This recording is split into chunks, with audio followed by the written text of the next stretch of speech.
Hi, anyone and everyone. Welcome to Have You Heard About This Case? My name is Sam. And my name is Kelly. Today I'm going to take you to a Michigan case that is very sad and also quite baffling.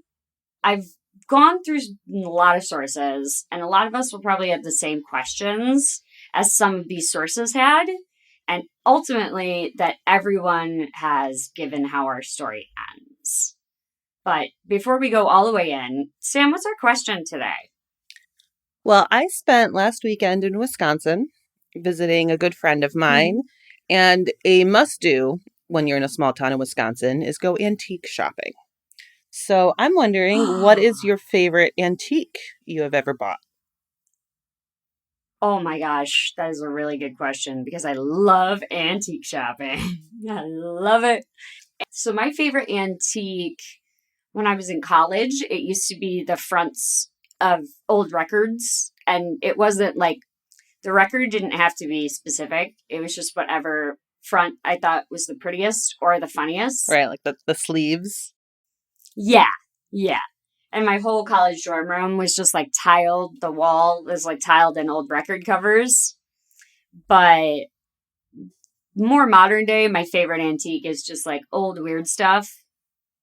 And I've been dealing with like some like sickness lately, and I just keep thinking to myself, like, what old haunted thing did I touch? Like, because if it's gonna be anybody in this house, it's gonna be me. But I will say another one of my favorites was it's an antique that I often see while I'm out, and one that I got passed down when my great grandfather passed away, and it's old perfume bottles. Yeah, those could be beautiful. Yeah, just like the really like the old glass ones that have usually like stopper, Mm-hmm. and you kind of got to keep your eye out because you're never sure. Like you kind of got to like flea market it sometimes. You're never positive what'll be where. Right. But when I come across them, I'm always excited. Yeah, they can be all different colors and shapes and sizes. Absolutely. I love it. Oh, they're so pretty. And, my mom, like I said, my mom had a few of them, and I've come across some of them in all the antique shops that I've dithered in and out of, which is a lot. And they're so pretty. And what about you guys, though? Did you have something you were on the hunt for? Um, well, I've been looking around my apartment while trying to come up with my answer. And I've realized Mhm. I kind of have two categories of my favorites and my all-time favorites that I own. But I have all the ones that are like my favorites, I've realized were all gifts from other people that came from antique stores. Oh, yeah. I have a couple lamps that I really love. My mom bought me a Oh. really cool desk lamp a couple years ago that is the same exact style that my grandpa used to use at his desk. He was a structural engineer. Oh, Um, and so yeah. that one's really special. And then I have a gift a friend of mine gave me, which I might have mentioned on the show before. He gave them to me as a college graduation gift, but they are Beatles magazines from the mid 60s. And Oh, cool. they're actually garage sale finds, but the woman who Really? sold them Oh. was the original owner, and she was a little girl when she got them, and she has like all Oh my these like God. notes written inside of them, and it's just really Oh. fun. And if you read them, it's all about how the Beatles are going to ruin America and Ah, how like the ah, British invasion is a terrible thing. ah, ah, ah. And you were like, well, I mean, change America, yeah. Right? But I mean, and Sir Paul McCartney, you might say, does kind of when he pops on stage in America, we're all like, hold on a minute. Oh, it's So, great going to see a show, because if you're ever lucky enough to go see a Paul McCartney show, do yourself a favor and do it.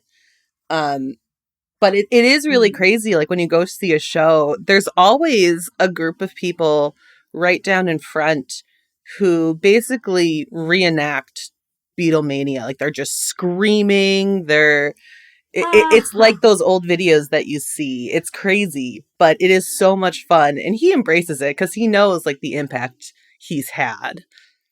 Right. Yeah. Like, you want to read, like, I would appreciate that if I were like a star of his caliber who's been around for a really long time, and you just kind of want to have a callback to your early career. He knows how important him and the Beatles were to people. Mm-hmm. If I can recommend anything, this is a slight sidetrack, but if I can recommend people check out a documentary that he did called The Love We Make.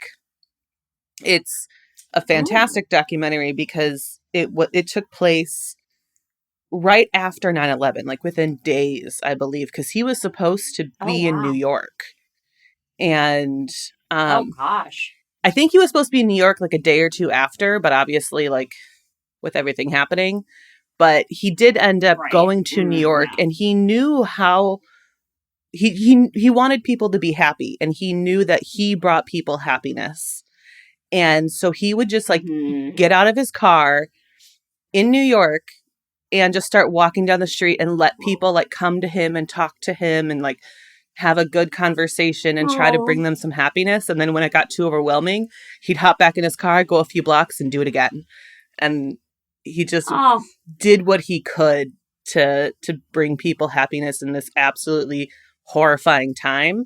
And then he made a documentary out of it and did a Yeah. huge benefit concert at the end of the documentary. Oh, my gosh. Guy, Sir Paul McCartney, proving time and time again to be not only a British treasure, but an American one. Right. Because that's iconic. Yeah, and it's like people don't really talk about this documentary a lot. I've introduced it to a lot of people and I just love sharing it because it is just a feel good thing. This is the first time hearing of it. Is it streaming somewhere? Um I doubt it. I remember I bought it when I was in college and I had to like hunt for it. Mm-hmm. So I'm not Wow. entirely So sure. really kind of not. Yeah, it's been out for quite a long time. Yeah, that's really surprising. It's not as well known. I just think he didn't Like, publicize it because it wasn't a marketing ploy. yeah. Yeah, exactly. Like, that's, man, I could go on and on about American treasures right now because the Olympics are on, but I Right. don't want to get too sidetracked because there's a certain amount of American treasures showing up, and we all know that. But I do want to talk a little bit about this case because it's been a wild ride. Like, I started researching this one because we've been talking around kind of to our podcast community and stuff like that about, just like new friends to make, new episodes to do, that kind of thing.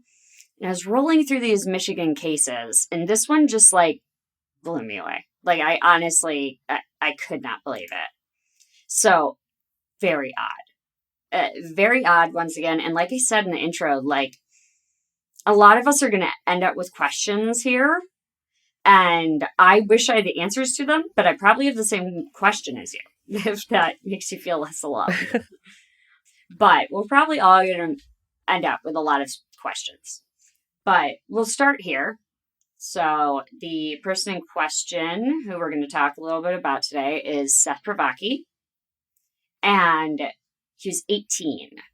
And he was the youngest member of the Privacky family, and they were living in Muskegon, Michigan. He was born to Stephen and Linda Privacky on June 2nd, 1980. And on November 30th, 1998, he would shoot both of these people who gave birth to him, his grandfather, his older brother by just 1 year, and the brother's innocent girlfriend who had just shown up after being invited to a late Thanksgiving dinner by the Privackys. Oh wow. Yeah, I can't believe, like, especially it's horrifying enough, the first three victims who I just mentioned, because that's insane to me. But then the brother by just a year and his girlfriend, like, Right. and we're going to see here, like, they did absolutely, like, I'll just let the facts talk for me. But so both the Privackys and April Boss's family. April Boss is the older brother's girlfriend. Okay. They were both known by the Muskegon community to be, quote, like, good families, quote unquote, in a kind of Leave It to Beaver way, Mm-hmm. people said. So like they're very normal, essentially, is I think what people were trying to get at. Right. Yeah, just normal folks. Like you wouldn't expect it. And reading all these articles, I didn't expect this either. I was like, oh my good Lord. And so Thanksgiving that year would have been on the 26th, but the family was eating a couple of days later. And that's why I said a late Thanksgiving dinner. Mm-hmm. So it's the 30th. They're a couple days late, but we're still getting to it. Yeah, my family does that for a lot of holidays. We just can't Yeah, get together. absolutely. Yeah, my family will sometimes do a little early, if I've been able to make it in and, kind of wherever we can snatch a little extra time there. So it very, again, so normal. Just so, like a very normal thing to do. And so that's just kind of like the quick rundown I wanted to hit at the top, at least, of course, what we do know about these folks. And I sort of peppered it into the story too about I've been able to get kind of a good background on Stephen a little bit, Seth Pravacki's father. And I kind of know a little bit more about him. Linda, we hear talked about through the voice of her friends. And April Boss, we have some good record there too from her family, of course, who unfortunately we're going to see get tied up in this a little bit, and I feel horrible. The one who I have the least background on is Seth's older brother, and he is just a year older. His name is Jedediah, and that would make him only 19. So young. I know, and I just can't believe this because growing up, like, of course, we've talked about it on the pod a lot. My family's Irish, but if you're like less than a year older than your older sibling, we call them Irish twins Mm-hmm. in my family. And so it would just be like, it would be absolutely unheard of. Like, my dad is an Irish twin who helped us talk a little bit about Danny Green. And I talked to you guys a little bit about Cleveland and my family. And my father is an Irish twin, and he's absolutely best friends with my uncle, his older brother. Like, it would be absolutely unthinkable for him to like lay even a finger on my uncle. Yeah, I have quite a few friends who have siblings within a year, and all of them are very close with their siblings. Yeah. Right? Because you think about it, you're growing up, you're doing kind of the same things, you're going to school together probably. Mm-hmm. So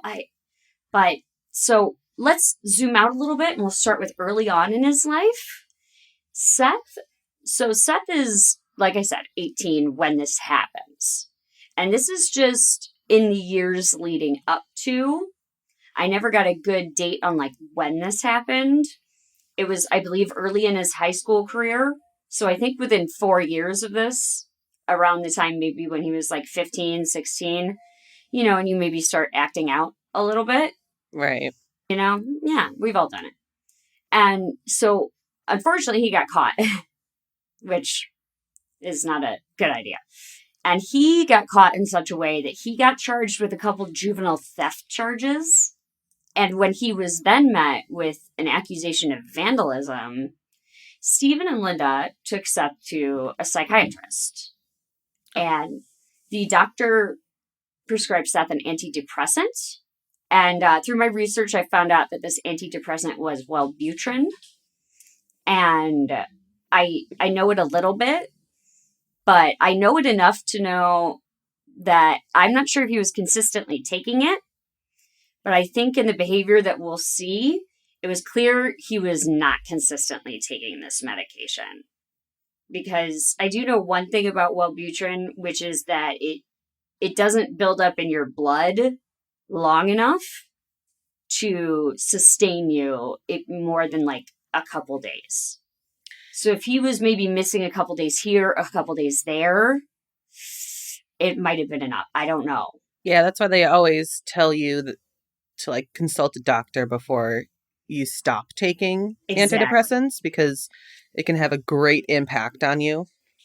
Yes, please, everybody. That's a really good point, just off the top. And we're going to hit another point later down that I'm going to just be like, please, please do this.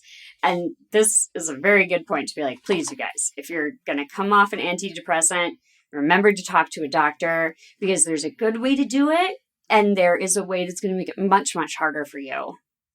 And I think it's really sad that I do think it was contributory to a lot of this. I think that he may have just been taking it on and off.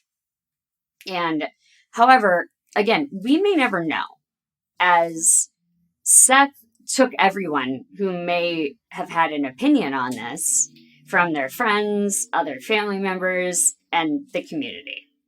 And I wish I wasn't just talking about Seth here, but we're talking about like the Boss family, and we're going to talk about how this affects the community on a wider lens. And I feel very bad for the community in Muskegon as well that this had to happen. Yeah, I'm sure this had to fully shake the whole community to have somebody essentially annihilate their whole family. Their entire, yeah, a whole, like, the parents who raised you and your grandparent and your brother who's only older by a year, and then his girlfriend. And we're going to see how all these chips kind of fall like this, but it's still terrible. And I think it's important to hit here too, though, that Stephen and Linda are kind of showing here that I think they're really proactive, caring parents, that they're taking him to a psychiatrist and getting him diagnosed. Like, I think that that's all you can do. And they were doing it. They heard these early charges. They took him to a doctor, you know? Yeah, and given the time period, because this would be the mid 90s at this point, Right. that Right. it going to a psychiatrist was more accepting than it had been in the past, but nowhere near what it is today. And there's still stigma around it today, unfortunately. Absolutely. Yeah. In the mid 90s, it was, even if that doesn't seem that long ago to some of us, it was different. And like I said, I think that's all they could do. And they were trying it. And we'll see, though, that there was, in fact, some bitterness between Seth and his parents in particular. And I'm going to zoom out a little bit again and just say that I'm going to take you through the charges that Seth was given, as they're handled a bit differently in Michigan. And I thought it was pretty interesting. And we're going to introduce here another player in this story. Because the first thing you end up, if you're on Seth Privacky's Wikipedia page, they immediately address that he was 18 and that he had an accomplice that helped him hide the gun. And I was like, wow, that was right out the gate. They're like, he had somebody else. And then the next sentence, they're like, oh, that guy was acquitted though. And I was like, wow, hold on, wait a minute. Wait a sec. Wait, so somebody helped him? But wait, he didn't help him? Like, what? Well, there could be a lot of different circumstances there. There could be a lot of different things that could have him be acquitted and still have done the action. Yeah. Absolutely. And we'll talk about it. But if you're just looking at that Wikipedia article, it wouldn't be obvious to you. But I am going to share with you that his name is Stephen Clayton Wallace, and he was also 18, and he was handed the same charges as Seth Privacky was. And these were 5 counts of, quote, open murder. So we have 2 18-year-olds with 5 counts each of open murder. And I didn't know, I wanted to see if that translated. I was like, okay, interesting. Open murder, is that like the same as first degree? Is that like, what are you charging them with? And so I did a little more digging, and I found the story of Jerry Metcalf. And he was speaking to a website called the Marshall Project. And their tagline is, quote, nonprofit journalism about criminal justice. And we're just going to very quickly grab his definition of it because he was young as well, and he was charged as well with open murder. And I do want to be mindful that he is a biased source. Because Metcalf says, quote, I was arrested and charged with open murder. That's a term used in Michigan to mean that a prosecutor can wait to decide whether they will convict you of first, second degree murder or manslaughter. Okay, I can understand that. Yeah, they can kind of book you in and just say, like, we're going to get the specifics later. And originally I had a little more in here about Jerry Metcalf, but I don't want to spend too much time on him. You guys can take a look for that article. I am going to link it in our show notes. It was an interesting read, but I'll tell you that by the end of that article, he starts talking a lot about how we should make the criminal justice easier for people who have murdered people. So just remember when you read that the story that he shared, the article is literally called "Why I Wish I Had Pled Guilty to Murder."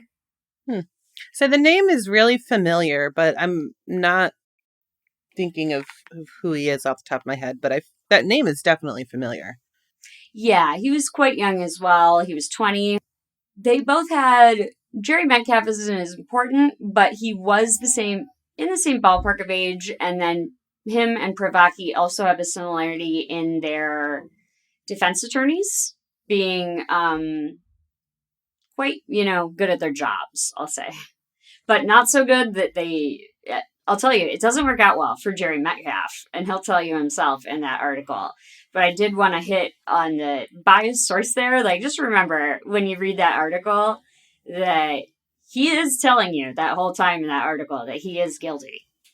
Like, so just take it with that kind of grain of salt. But that was, I thought, a really good charge or a really good definition from somebody who has been charged with it before.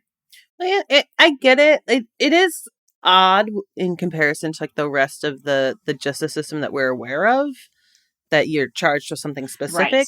But I also do kind of understand, because you don't want the charge to be incorrect, because first degree murder, second degree murder, and manslaughter are very different things. Mm-hmm. Mm-hmm. And so they're trying here that it gives, a little more time to the prosecution to decide which column you're going to fall into. That kind of sums up kind of the whole thing that happens a little bit through here. But now we're going to have to go through the events of November 30th, 1998. So Seth, his father, Stephen, had just left to pick up his grandfather, John Privacky, and John Privacky was 78, and it's 12:45 p.m. when his father left to pick up his grandmother. And at 12:45 p.m., Privacky, he's pretty much as soon as his father left, Privacky shot his brother, Jedediah, 19, in the back of the head at point blank range. But yeah, I was just stunned at that he shot him at point blank range. I was like, oh my God. Like, right. Not only is your brother just a year older than you, but you shot him point blank range in the back of the head. Like, and his brother's just sitting there watching TV. And then he dragged his brother's body into the basement. Investigators later discovered it there. Yeah, that was weird to me too. I was like, how far and where? So the floor plan is sounding to me right now like this is a 2-story home with a basement. And we'll see as we go that this whole house becomes a crime scene.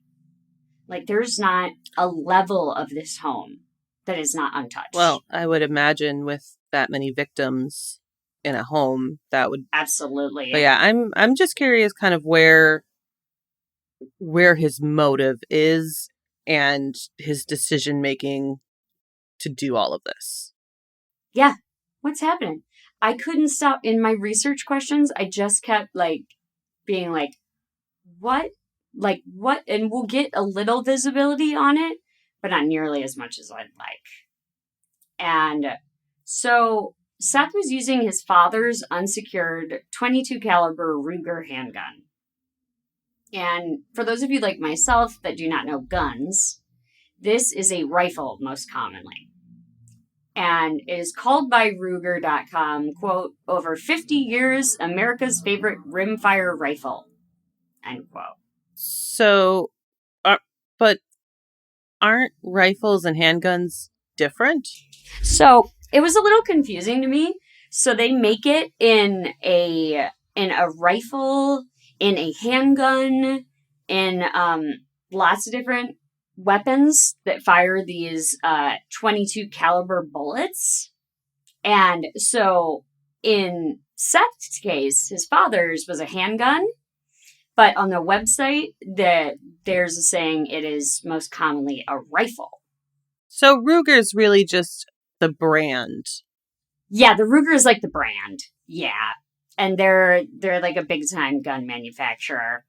And they're just saying it's America's favorite rimfire rifle. And so all of this, just like it's like me giving you questions, it's giving me questions. So I'm like, this is our rifle most commonly? What? And then it's like, over 50 years, America's favorite rimfire rifle. And I was like, I don't know what that means. So look that up too. The classification of rimfire refers to, from what I've gathered, where the ammunition is in the casing of the bullet, like where it lives in that bullet. Okay. And according to my research, this rimfire aspect alone indicates it to be an older gun. So I think that's why there's difficulty placing it as well as whether it was a rifle or a handgun, because like the website says, over 50 years they've been making it. So they've made it in different styles. But the rimfire classification is what Seth had as well. And so today, most guns are fired, and when the shell comes out, a depression exists in the middle of that shell casing. Yeah. And when a 22 Ruger fires, the rim shot depression is observed. So rather than a depression in the center, it is a depression just to the right on the round of a shot. So like when you get the shell casing, it's not a depression in the center. It's almost like it's sent the bullet on like a spin, like a football throw, it like a twist. A spiral. Yeah, that's the word. Yeah. And I also looked into this because I wanted to understand what it would be like to be fired, because it's an older gun, and what it would look like at point blank range. And what I found terrified me. And it's monstrous. This young man would do this to everyone who cared about him the most.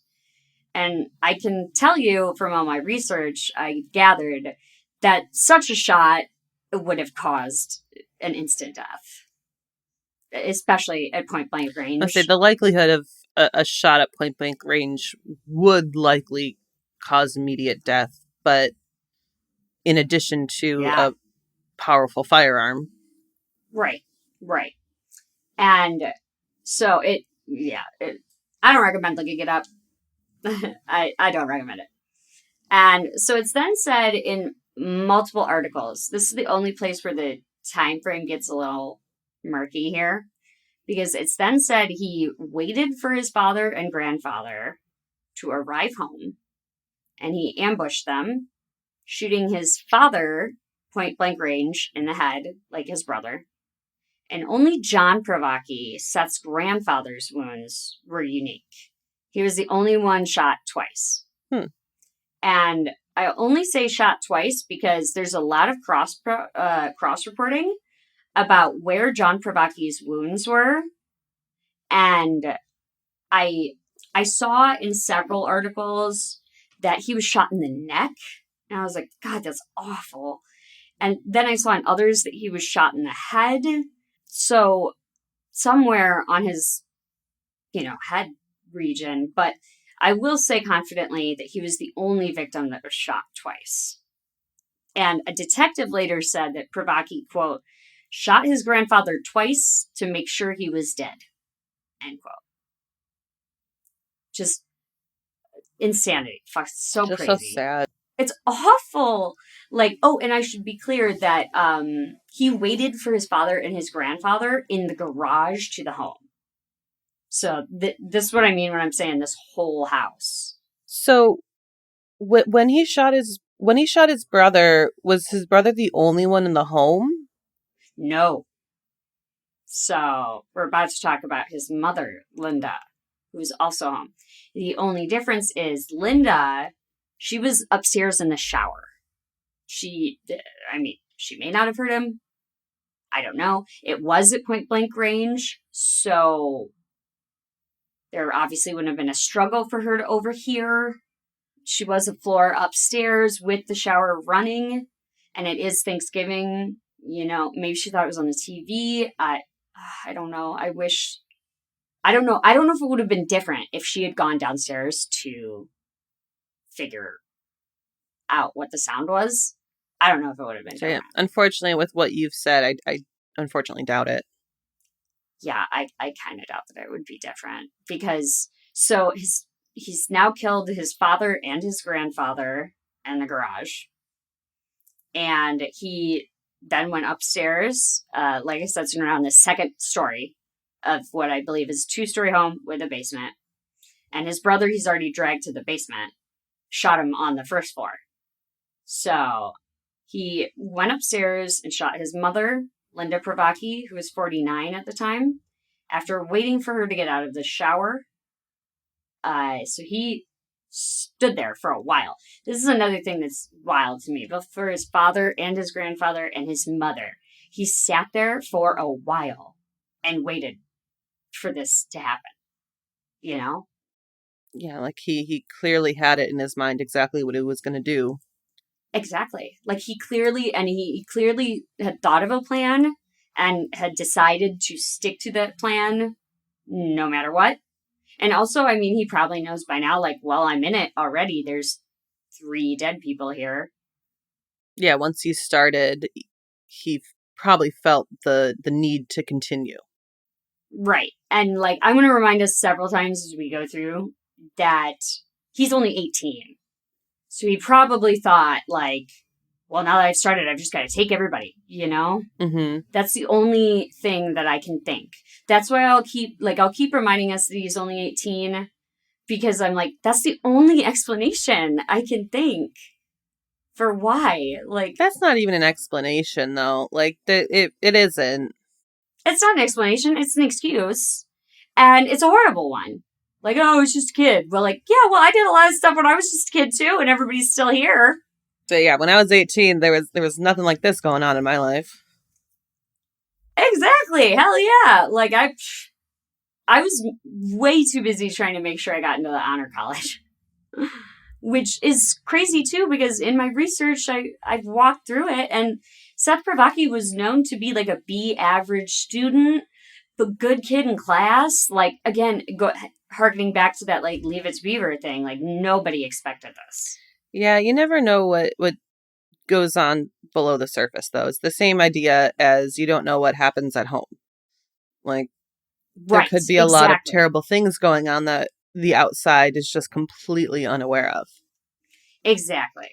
And, and so he waits for his mother to exit the shower on the second floor and kills her there. And investigators found Linda in an upstairs bathroom. And it is then when his brother Jedediah, his girlfriend April Boss, who's also just 19, she then arrived unexpectedly to Privacky, and she saw the bodies on her way in. She doesn't see Jedediah's body because he's in the basement, but on her way in, she came in through, like, it very much makes me think that the main entrance to this home was like a normal one on a 2-story home, but the more utilized one was in the garage. It makes me think that. Yeah, This case is pretty familiar to me. It took a while for me Oh, to yeah? recognize it. I've always just heard it called the Mm-hmm. Thanksgiving murders.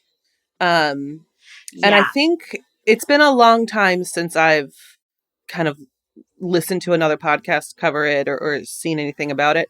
But I think I've seen photos of the home. And Oh, my God. We'll get into some detectives' quotes, too, about the home. Oh, man. yeah, I'm pretty sure I've seen this before. So, it makes me think that the main entrance to this house, it was most utilized by family, friends, that kind of thing, was this garage entrance. Because April Boss, she arrives and she sees the bodies of Stephen Privacky and John Privacky in the garage. And after Seth Privacky didn't even know she was coming. Like we said, he's in it now. So she gets there, sees the bodies, and it leads Privacky to shoot her as well as she walks into the kitchen. And like I said, she was just arriving at her boyfriend Jedediah Privacky's late family Thanksgiving. It's 1:30 p.m. in the afternoon of November 30th, 1998, when April Boss arrives and is shot. And quick work is happening here. Another title that I saw this murder under in one of the articles, I'm actually gonna link in our sources. It was called A Nightmare in Muskegon. I'm not sure if that rings bells for anyone, but we now have all of our victims. It's 1:30 p.m. on November 30th. And the thing that Seth Privacky did not plan for, or couldn't have known, is that April worked a third shift job. So he doesn't know that when she doesn't arrive at work, the alarm is going to be sounded. And so that's kind of we're going to see where this is kind of his fatal flaw. Because immediately that alarm is sounded. And her parents are Mother Julie Cooper and stepfather Tom Cooper. And they jumped into their car immediately, heading to the Privackys, as they knew this to be their daughter's last location. Oh, So wow. he kind of screws it up that way. Yeah. Because April Boss obviously told their parents, like, oh, I'm going to go see Jedediah's family. And we're going to talk a little bit about their relationship too. And it's so sad. They were both only 19. Like, they had their whole lives ahead of them. But that takes us further into the evening. So we're going to follow it linearly. And like I said, it was 1:30 p.m. And this leads us to 2 p.m. when Stephen Clayton Wallace, who we've already mentioned, the accomplice here, he's 18. He arrives at 2 p.m. And I assume that him and Seth are pretty good friends at the time, as he is asking Wallace to help clean up the scene. So you gotta be pretty good friends. I'd say good friends or somebody who will just not talk, or that you can scare them enough to not talk. Right. Okay, oh, and sorry, I messed up a little bit here. So he contacts Stephen Clayton Wallace at 2 p.m. And Wallace arrives just a half hour later at 2:30 p.m. So, this is again where we're going to see that these boys are 18 years old. Because they're going to make so many mistakes trying to cover this all up. And the first thing they did was wrap the bodies in sheets with, quote, plans to bury them later, end quote. Just like wonderfully broad. Sirs, where were you planning on doing that? Like burying them? Like where were you going to bury them? Well, one thing I just will say, being Michigan in November, you probably are going to be struggling to dig. The ground's going to be frozen. So That's I a really wonder good if their point. plan to bury them later was when the ground thaws in the spring. Yeah. Well, we can see that they just do not have a very good plan here. Well, that's a terrible plan. Yeah, like what's your plan later? Like later when? And bury them? Bury them where? But Wallace, he must have been like I said, either a very close friend or like you said, either somebody he thought wouldn't talk, because he was one of the two, because he did in fact dispose of the gun and the clip for Privacky in a lake 10 miles away. So he handles the weapon. and all this stuff. That's all I got there. But it blows my mind because Wallace then just acts like this is a normal part of his day. Because he disposes of a murder weapon. Then he went to Blockbuster to return a film. After all, it's 1998. Oh, Blockbuster. Right? So, like, I was like, were you carrying it with you? Or, It's like, probably in his car or something. yeah, he's probably got it, but yeah, you gotta go back there. So, goes to Blockbuster to return a film, and he goes home for a short time after that. And then, mind-blowingly, he goes to a church youth group. And I can't imagine. Can you imagine wrapping 5 bodies in sheets and helping clean up a murder and then just going to your church youth group like nothing at all happened? No, because I wouldn't be in that situation. But at the same time, like, he wants to go on with his day as if nothing happened to not raise red flags. So I do understand Right. the fact that he did all of this, even though I think it's mind blowing because all of it is like, how do you get yourself involved in this as an 18-year-old? But I do kind of get that choice. Right. Yeah. Because he does have, these certain places that he's expected to be throughout the day. Like I'm sure his family expected him at home for a certain point in time. And I'm sure they then expected him to go to church youth group where he also had to be seen. Mm-hmm. That's sort of Wallace's track. And as he's doing his errands and learning to be a good, pious young man, Privacky is disposing of the shell casings from the murders. And he picks a gas station trash to discard them. And he then went to a grocery store where he bought duct tape. And this was 9:40 p.m. as taped by the grocery store's surveillance. As we see, this crime kind of takes the entire day of the 30th. Yeah. And the duct tape, of course, had a purpose because we're gonna try and figure things out. And we're gonna see again, 18-year-olds. And they're trying to figure out what to do with 5 bodies. And in one of the articles, it said that Seth Privacky spent, quote, several hours mopping up blood. However, Mr. Privacky had bad news. Luminol was invented in 1951. So, just a clipping from another young man's thesis on luminol that I found fascinating.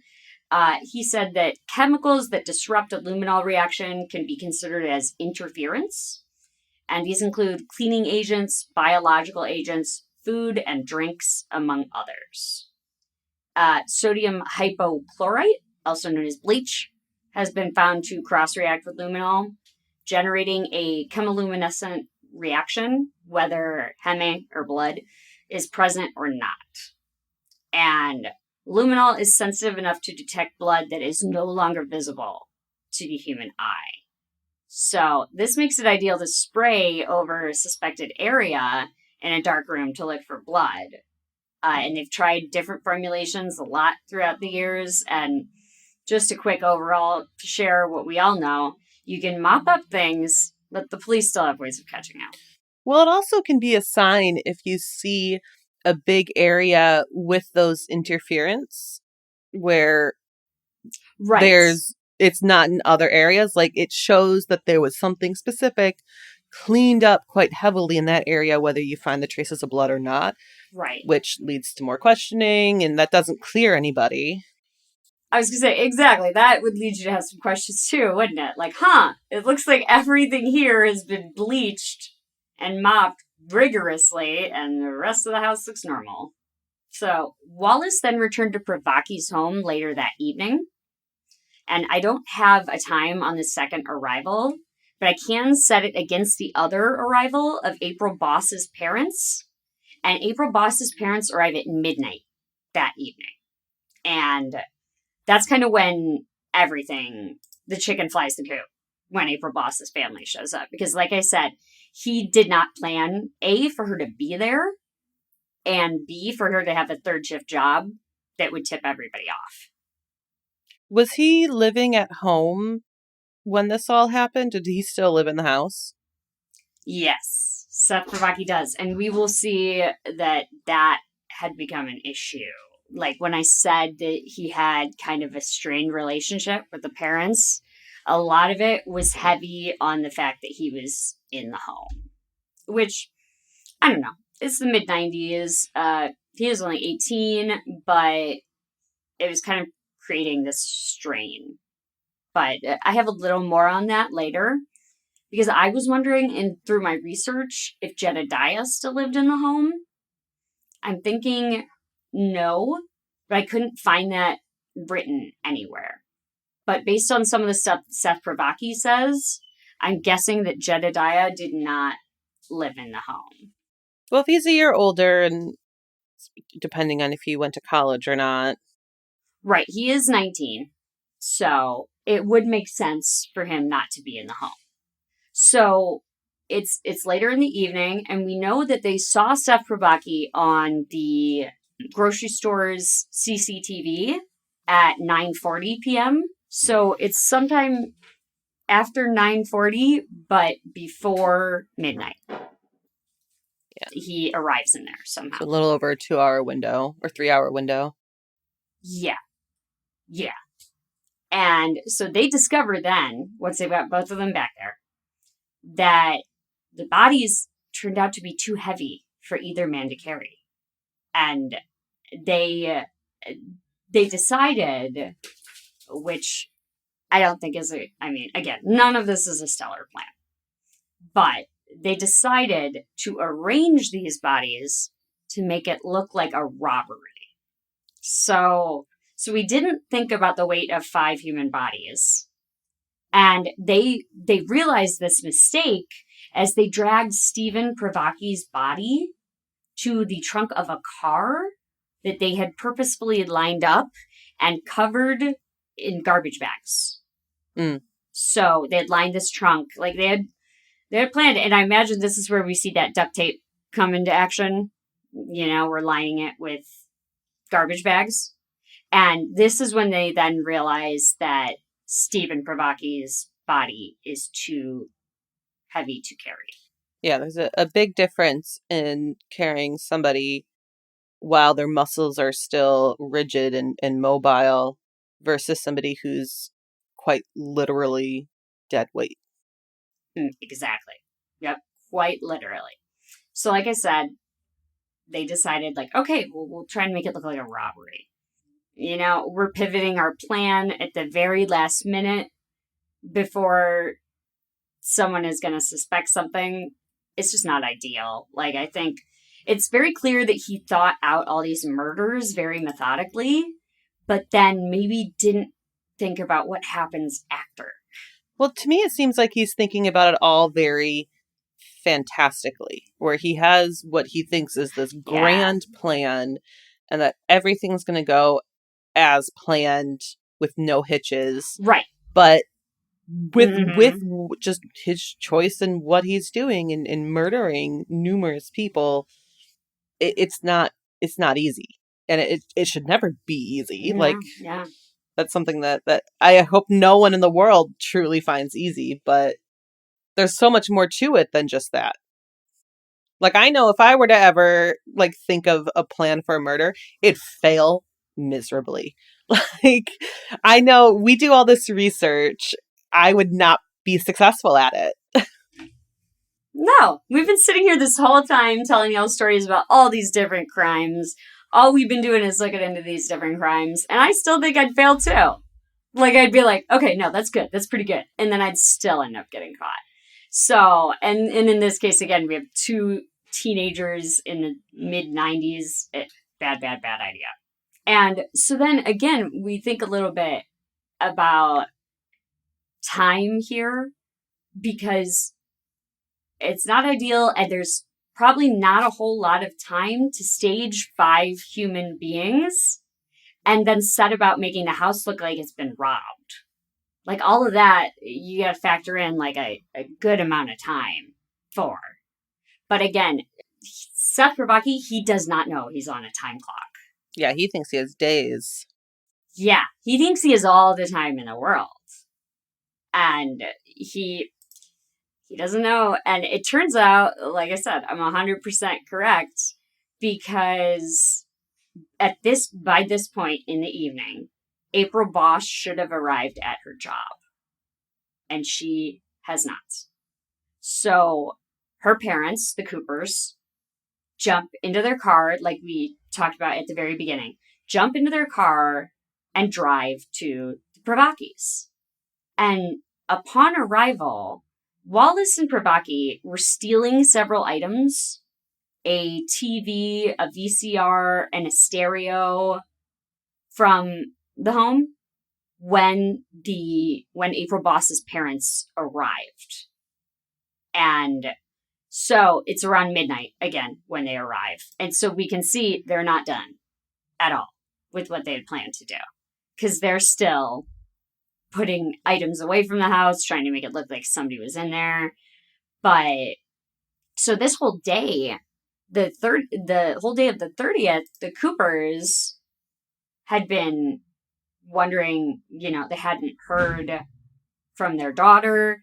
All they heard was she was going to the Privackys, and I think they expected her home because she left for the day to go to Jedediah's, probably in a different outfit than like her work uniform, is what I would imagine. Yeah, but she could have brought her with her too and gone to work right after. True. It's just their reaction makes me think that they had maybe expected her home sooner. Like, it makes me think they were waiting, like, around for a call from her, wondering. And then instead, they get notice from April's job that she had not arrived. And, they were like, this is bad. And they had last been informed that she was at the Privackys. So, and they drive up to the house. It's midnight again. And obviously, it's her boyfriend's home. So the Coopers, they're not shocked that she, maybe was still there. And when the Coopers said that upon approaching the house, they saw a, quote, shadowy figure running from the garage area into the home. And they were then met with a man's body laying between two cars in the Privacky driveway. I can't imagine that. So they just left one of the victims in the driveway? I think it all happens very quick because they pull up and they see their attention is first pulled to the thing that's moving, which is this shadowy figure they see. And then they get out of the car, boom, guy's body. But still, like, they had to, because you said that they attempted to, I think you said, take Stephen Privacky's body out into the trunk. I'm assuming that's the same body. So if they had to pivot their plan, then go to, okay, let's fake this robbery. Let's go ahead and steal the TV and VCR and whatever. They had to have just left him there while they formulate this other plan. Yeah. So they would have just left him lying in the driveway for probably a decent period of time. Exactly. A long enough amount of time that the Coopers found out. They left his father's body sitting in between two cars in the middle of the driveway. Quite literally, they left him for dead in the middle of the driveway because they're so convinced that nobody is going to pull up. They were in a pretty isolated area, weren't they? Because I've definitely heard this case, and the house, I think, was kind of like tucked back a little bit outside of town. So there wouldn't have been like cars driving by that would likely see it. Right. So like them pulling in the driveway, obviously they would, but it was pretty isolated. What I'm looking at right here does look pretty isolated. It looks like it is right on a lake here, Lake Town, and so I can see why they would assume. So, they might have been smart enough to think that, like, nobody will pull up. Yeah, I'm looking at a photo of the house from the, like, down the driveway, and you could barely see the house from the road. So yeah, they may have had good reason to just leave him there. Again, it's bananas to me. But so the Coopers are standing there. They've just come upon a grown man's body, a grown man who they probably know, I would imagine. You know, if their daughter's dating Jedediah, they've probably met Stephen Privacky before. They might not have been able to tell it was him depending on the wound and Yeah. Oh. it being midnight. There's a good possibility there's just not enough light. Yeah. Yeah. I kind of hope that's the case, that they didn't actually immediately recognize him, because that has to be another Yeah. level Oh of God. traumatic. Oh God. Yeah. And so the Coopers then start moving toward the house because I'm sure they're terrified of what they're going to find there. And so as they move toward the house, they caught sight of a young man who is running from the garage out into the darkness. This doesn't seem like the best strategy, but none of these decisions seem like the best strategy. Well, it's probably the best option in reality, because if you run out into the woods, they can lose sight of you and you can actually like potentially get away versus staying inside the house and barricading or murdering more people. So I'd say in reality, it probably is their best strategy. Right. Yeah. I mean, it's the only one at this point. Like either what you just said, which is hunkering down in the home and going out in a blaze of glory, which I feel like in the mid 90s wasn't such a thing as it is today. Like in 2024, I feel like it's become much more a thing. Like we see it a lot in the news, like suicide by cop. Yeah, there was a big barricade situation in the suburbs recently. I've been down the block from barricade situation before. Like, it's something that's not uncommon for us to read nowadays. Yeah. And so, like we said, they found Stephen. And Stephen was only 50 too, which again, in the grand scheme of things, that's so Oh, it's young. very young. Yeah, like that's not old at all. And so the Coopers, they then saw blood in the garage. Because of course, like we said, he's killed his father and his grandfather in that garage. So, and we're talking point blank range in the head. And so, yeah, so they saw the blood and they then entered the Privacky home to place a call to 911. They had entered, but I imagine had not visually confirmed their daughter's death. And I think with the situation, they just wanted authorities to be present. Yeah. And in all reality, you know, when they would have entered the home, they would have seen Stephen in the driveway. There is a chance they could have seen the grandfather, but we'll talk about it. The garage had like an extra room to the side in it, which we'll talk about when the authorities are present. And yeah, I just like, if it were me, I would want authorities to be present. I'd be like, this is so bad. Like, Yeah. we've already found a body and we're seeing blood. So they have no idea. Yeah. Yeah, if it weren't for their daughter being in the house, that's probably the only reason that they would have gone in. They probably would have left and called the authorities. Because I'm Absolutely. assuming her car's there. I would assume so as well.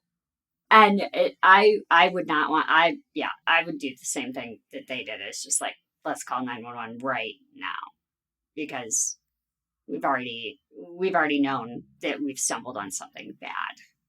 So police were able to see Wallace flee, like actually they were able to see him kind of like threading through the trees, but they apprehended Wallace shortly after their arrival using hunting dogs.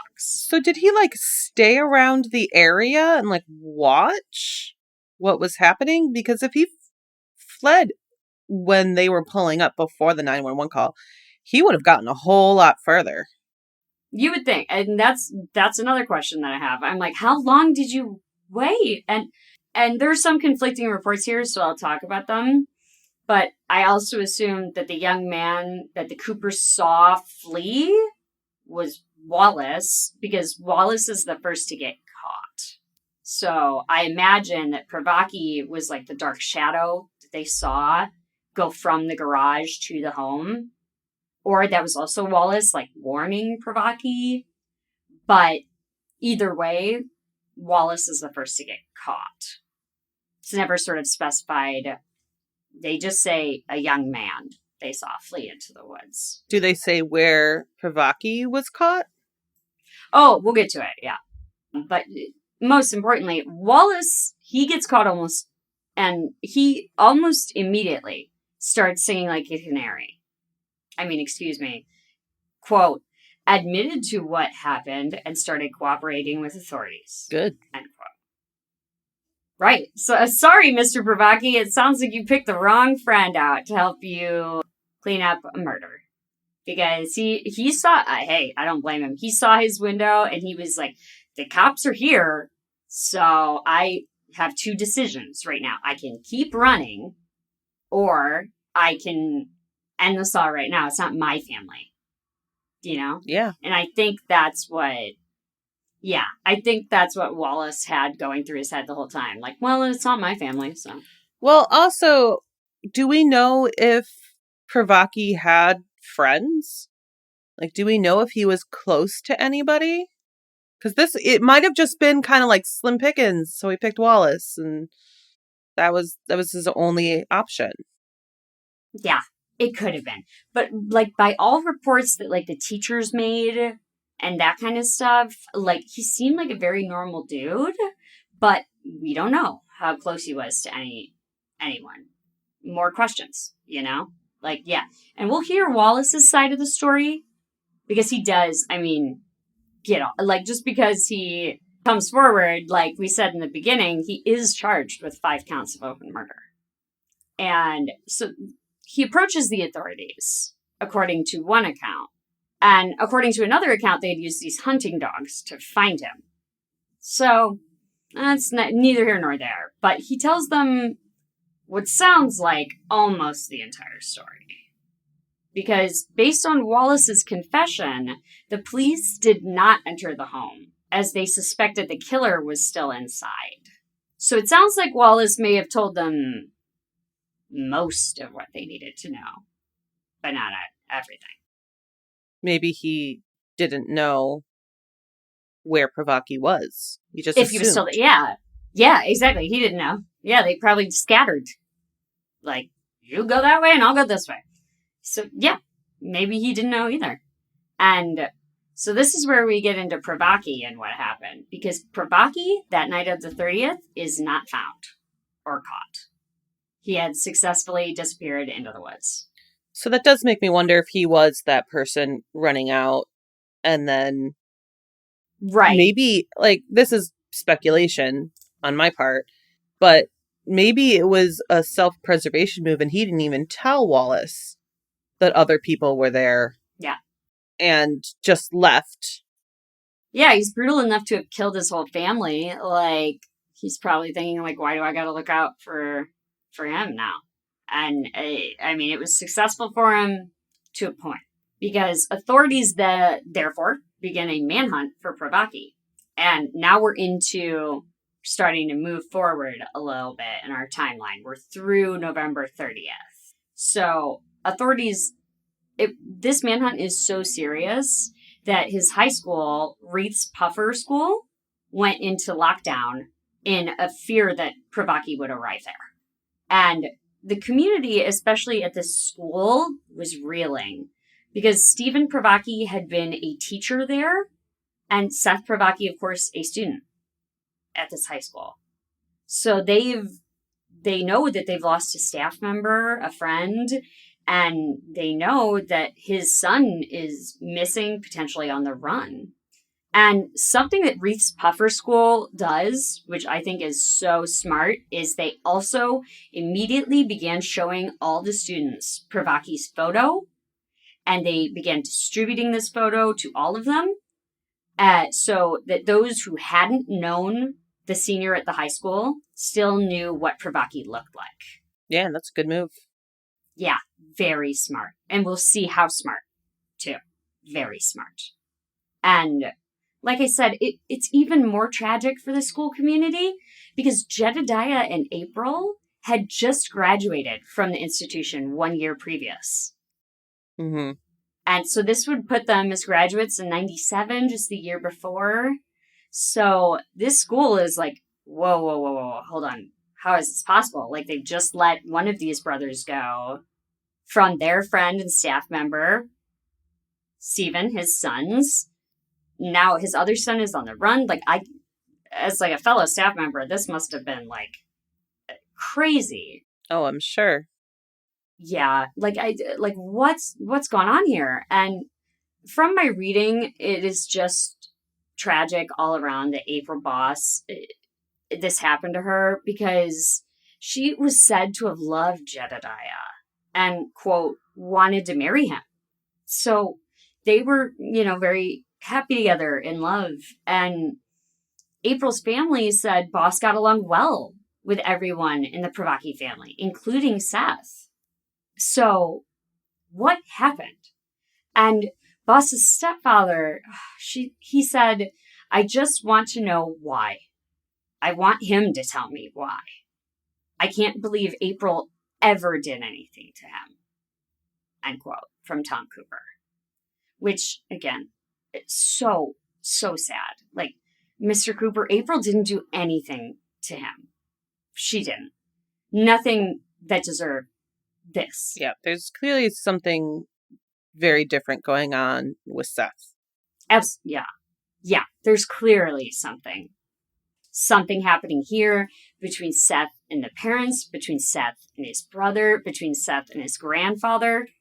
It's clear, I think, that April didn't have anything to do with what it was that was going on between Seth and his family. No, I the only thing I could imagine, which is truly not her fault, is if Seth is so unhappy in his life that he makes this decision to kill his whole family, that could be a point of contention with him and his brother. If his brother's happy in this relationship, it has nothing to do with April and anything that she did to him, but it's a jealousy, an internal jealousy potential. Mm-hmm. That is true. Yeah, he might have, maybe him and Jedediah had been close, like we said at the beginning. And maybe he saw this as him being taken away from him. But that's, again, totally abstracting, trying to pull at straws of anything that would make him want to pull her into this. And now we'll move on to how he got caught. Because once again, his face is everywhere now, and they're looking for you. Like, they distributed it all over the high school. They know the high school is in active lockdown, so everybody has probably heard about it on the news. One student at Reed's Puffer School in particular, 18-year-old Genevieve Simonelli, she had been so disturbed by grief for the family that she left school early, which also I think is a thing that most schools do when they go into lockdown. At least when my high school went into lockdown when I was younger, they started to a point letting the students who had driven there go home. Oh wow, my school never did that. We were in lockdown a decent amount. Well, my school it was kind of different. It was a bomb threat lockdown, so I think they were trying to get all of us off the property of the school as soon as possible. Oh yeah, I had a completely opposite experience. Yeah. So this, they may have been reacting to it like an active shooter. They may have been, but again, yeah, it's still 98. So, they probably didn't have all the things in place yet. Yeah, they probably didn't have like the drills. Yeah, exactly. Like, these kids probably weren't drilling for this. Like, they were probably, because they're not as familiar with school shootings almost every day like we are, Right. So Genevieve, she leaves early because she's very disturbed. And she's 18 as well, so that would have put her in class with Seth Privacky. And so she probably didn't even need that flyer. She probably only had to hear his name and knew. So she drove around like a teen might do. I know that I definitely took some thinking drives or things like that, you know, especially when you're like particularly upset about something like this. Yeah. But yeah, as Genevieve's driving around, she suddenly notices a soaked solitary hitchhiker. And she stopped to give him a ride, which this is my second thing that I was mentioning that I just want to hit really hard on. And I know it's 1998 at this point, but please, if you are a young woman driving, even now in 2024, please do not open your car door to a stranger or to a hitchhiker because it's a very serious and potentially dangerous situation that you're putting yourself in. If you're anyone, not just a young woman, like anyone. Anyone, please, yeah, because this is a stranger. You don't know them. You don't know what they're capable of. And if you're on the other side of the situation, don't get into somebody else's car. No, you should. Yeah, yeah. The other way works as well too. Yeah, and so particularly here, Genevieve realizes immediately that this is a serious and dangerous situation because she's immediately terrified and shocked to find that the hitchhiker was in fact Seth Privacky, which is ballsy. Like just going out to hitchhike. Right? After you know there's like an active manhunt. And Muskegon's not huge. I looked up the population in 2022. It was like, I think it said 32,000. That's not a big town. Yeah, at 2020, it says the city's population was 38,000. Okay, A yeah. little over that. So we're not even breaking 40, you know, and that's now. So back then, who knows? And so Genevieve, she does probably exactly what I would do in this situation, and she plays it cool, and she pretends not to recognize him. And she took Privacky to a friend's home, not her friend, Seth's friend. And as he had requested, he gets into her car, asks her to take him there. And she keeps it together through this whole ride. And she dropped him off at this home, his friend's home, and she immediately calls the police. Good. Yes, exactly. Good on you, Genevieve. That's so scary. And she was able to play it cool, like when she knew full well who this was and that she was able to get his location. You know, it has to have been completely crucial to this investigation. Because after she drops him off, he's able to hide successfully for a little bit, for like 13 hours. Wow. Despite her call? Yeah. He's still able to hide, and we'll talk about it a little bit more, just a shade more. But, I mean, so yeah, he's still hiding out, and he was found in a barn about a mile from the home where he had killed his family. How far was the friend's house where he was dropped off at from the home? About a mile away. Because that's what we're going to talk about here in just a second. That this barn that they find him in is on the friend's property. We'll talk just a shade more about like how their property is laid out and the size of this thing, this barn in particular, which is what makes me think he was able to get out of it for another 13 hours. Yeah, because 13 hours is confusing me. If she's notified the police immediately and he's still on the property, 13 hours seems like a very long time to not find him. Yeah, exactly. And so he's in the barn at this friend's house because he gets there and he found out that no one is at the home, which would kind of make sense to me. I don't know how old the friend was, like that doesn't enter the picture, but if the friend was same age as you, then he would be locked down at the high school. So why would you be surprised that there's nobody at this house? Well, what was it, Genevieve? She left early. Yeah, so maybe Privacky thought that his friend had as well. I'm not sure.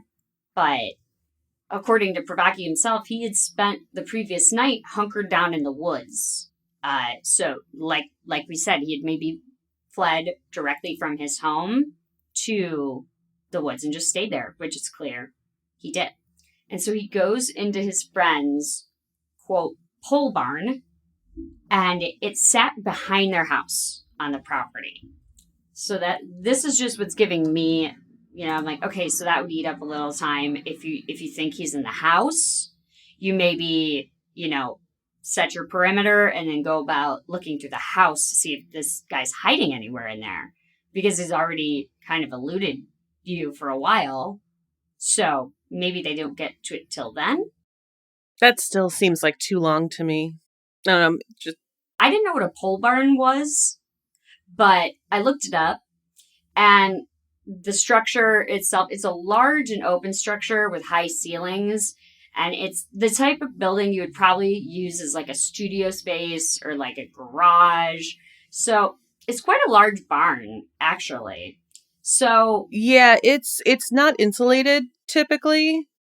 Typically a pole barn is actually, like, the original styles of pole barns are actually made out of poles with like a tight canvas over them. They've very much evolved into metal structures a lot of the time. mm-hmm. But no, it's really meant to be just like a large like a space that's covered, but not necessarily away from all of the elements of outside. Like, it's going to cover the wind, the rain, Right. but it's still going to be cold. And a lot of people put farm equipment in there, that sort of stuff. I can imagine, yeah, like seasonal equipment. So Privacky immediately, when the officers find him, the officers arrive at 1 p.m. Maybe, no, she called them. Yeah, I have here that Genevieve called them as soon as she dropped them off. And then the police. So maybe there's just like a little bit of cross reporting here. Maybe he hid out, like hunkered down in the woods for that 13 hours, and then goes to the pole barn, because I have here also that the officers arrived at 1 p.m. and he was almost immediately taken into custody. So it's probably 13 hours from the From when 911 call, which would make sense being midday the next day. Right. So it doesn't make a whole lot of sense to me, because if she's calling 911 saying, I have a positive ID and location, like, that's barricade situation if it's 13 hours and he's still on the property. And that, I feel like, would have been clear in the reporting. Right, because the original 911 call, like from the Coopers, it makes sense. Like, that tracks. So, yeah, maybe I just got my 911 calls mixed up there. Because, Tom and Julie Cooper called when they found the crime scene. Yeah, that makes more sense, 13 hours. Because that would be midnight to 1 p.m. the following day. That is 13 hours in itself. That makes sense. Okay, so I got my 911 calls mixed up. Yeah, because Genevieve, at this point tips the police off, and she's like, I know him, So they arrive at 1 p.m., and so this puts us the next day. They put it on December 1st. Yeah, okay, yeah. December 1st, yeah. Because I was like, wait, that's the same day. Again, we said 13 hours. So yeah, that would put us December 1st. So one day after the killing of his whole family. And when taken in, he said nothing besides asking for a lawyer, which I don't necessarily disagree with. We talk a lot about lawyering up on this show and how it's the smart option.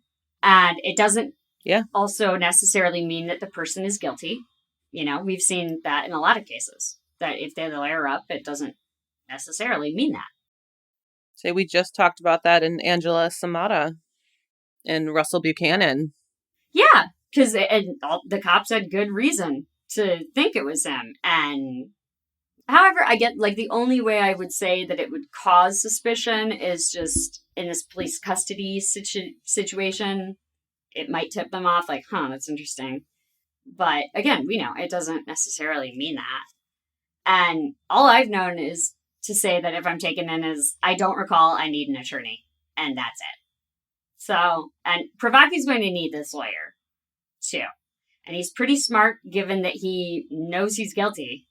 And this obviously falls into your Miranda rights as well. So he's completely Mm-hmm. within his rights to just say, I want an attorney. Yeah. And the situation is not looking good for Mr. Privacky, as he was jailed, and he was jailed at $5 million bail. So that's crazy, because in 98, 5 million. Makes sense with the number of victims, though. Yeah, absolutely. $1 million per person. Absolutely. And after retaining legal counsel, yeah, I can't stress enough. Like, apparently he cleared this with his lawyer, and or he did not speak to his lawyer and tell them that he was going to say this, because Seth Privacky then shares his story through an interview with Muskegon County Sheriff Detective Captain Dennis Edwards. And he says that his brother, Jedediah, committed the murders. And he also shares with him that the murders were committed due to a, quote, murder-suicide pact between the two that had gone awry, unquote. Oh, okay. Right, exactly. Which is, yeah. I was like, that's a lot. Your brother's shot in the head at point blank range. The only way it could have gone awry is if you hadn't shot yourself too. Like, that's the point of a murder-suicide pact, right? Well, even just looking at the forensics, there's no way that could even be a possibility due to the fact that his brother was dragged to the basement, and I'm sure there's a trail of that. Like, no. I'm sure they're able at some point, too, to realize that Jedediah was shot first. Like, I don't know, that's speculation. Yeah. But So there's definitely potential. Like, they probably can figure it out, but there might be some questions on timing because it's usually a range.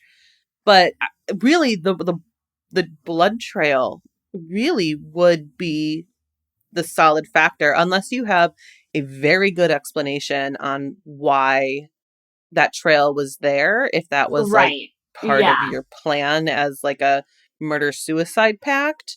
Right. Or had it like written down somewhere with your brother and dated, like, shoot me in the back of the head while I'm watching TV and drag me into the basement. Like, no, that doesn't Yeah, exist. no.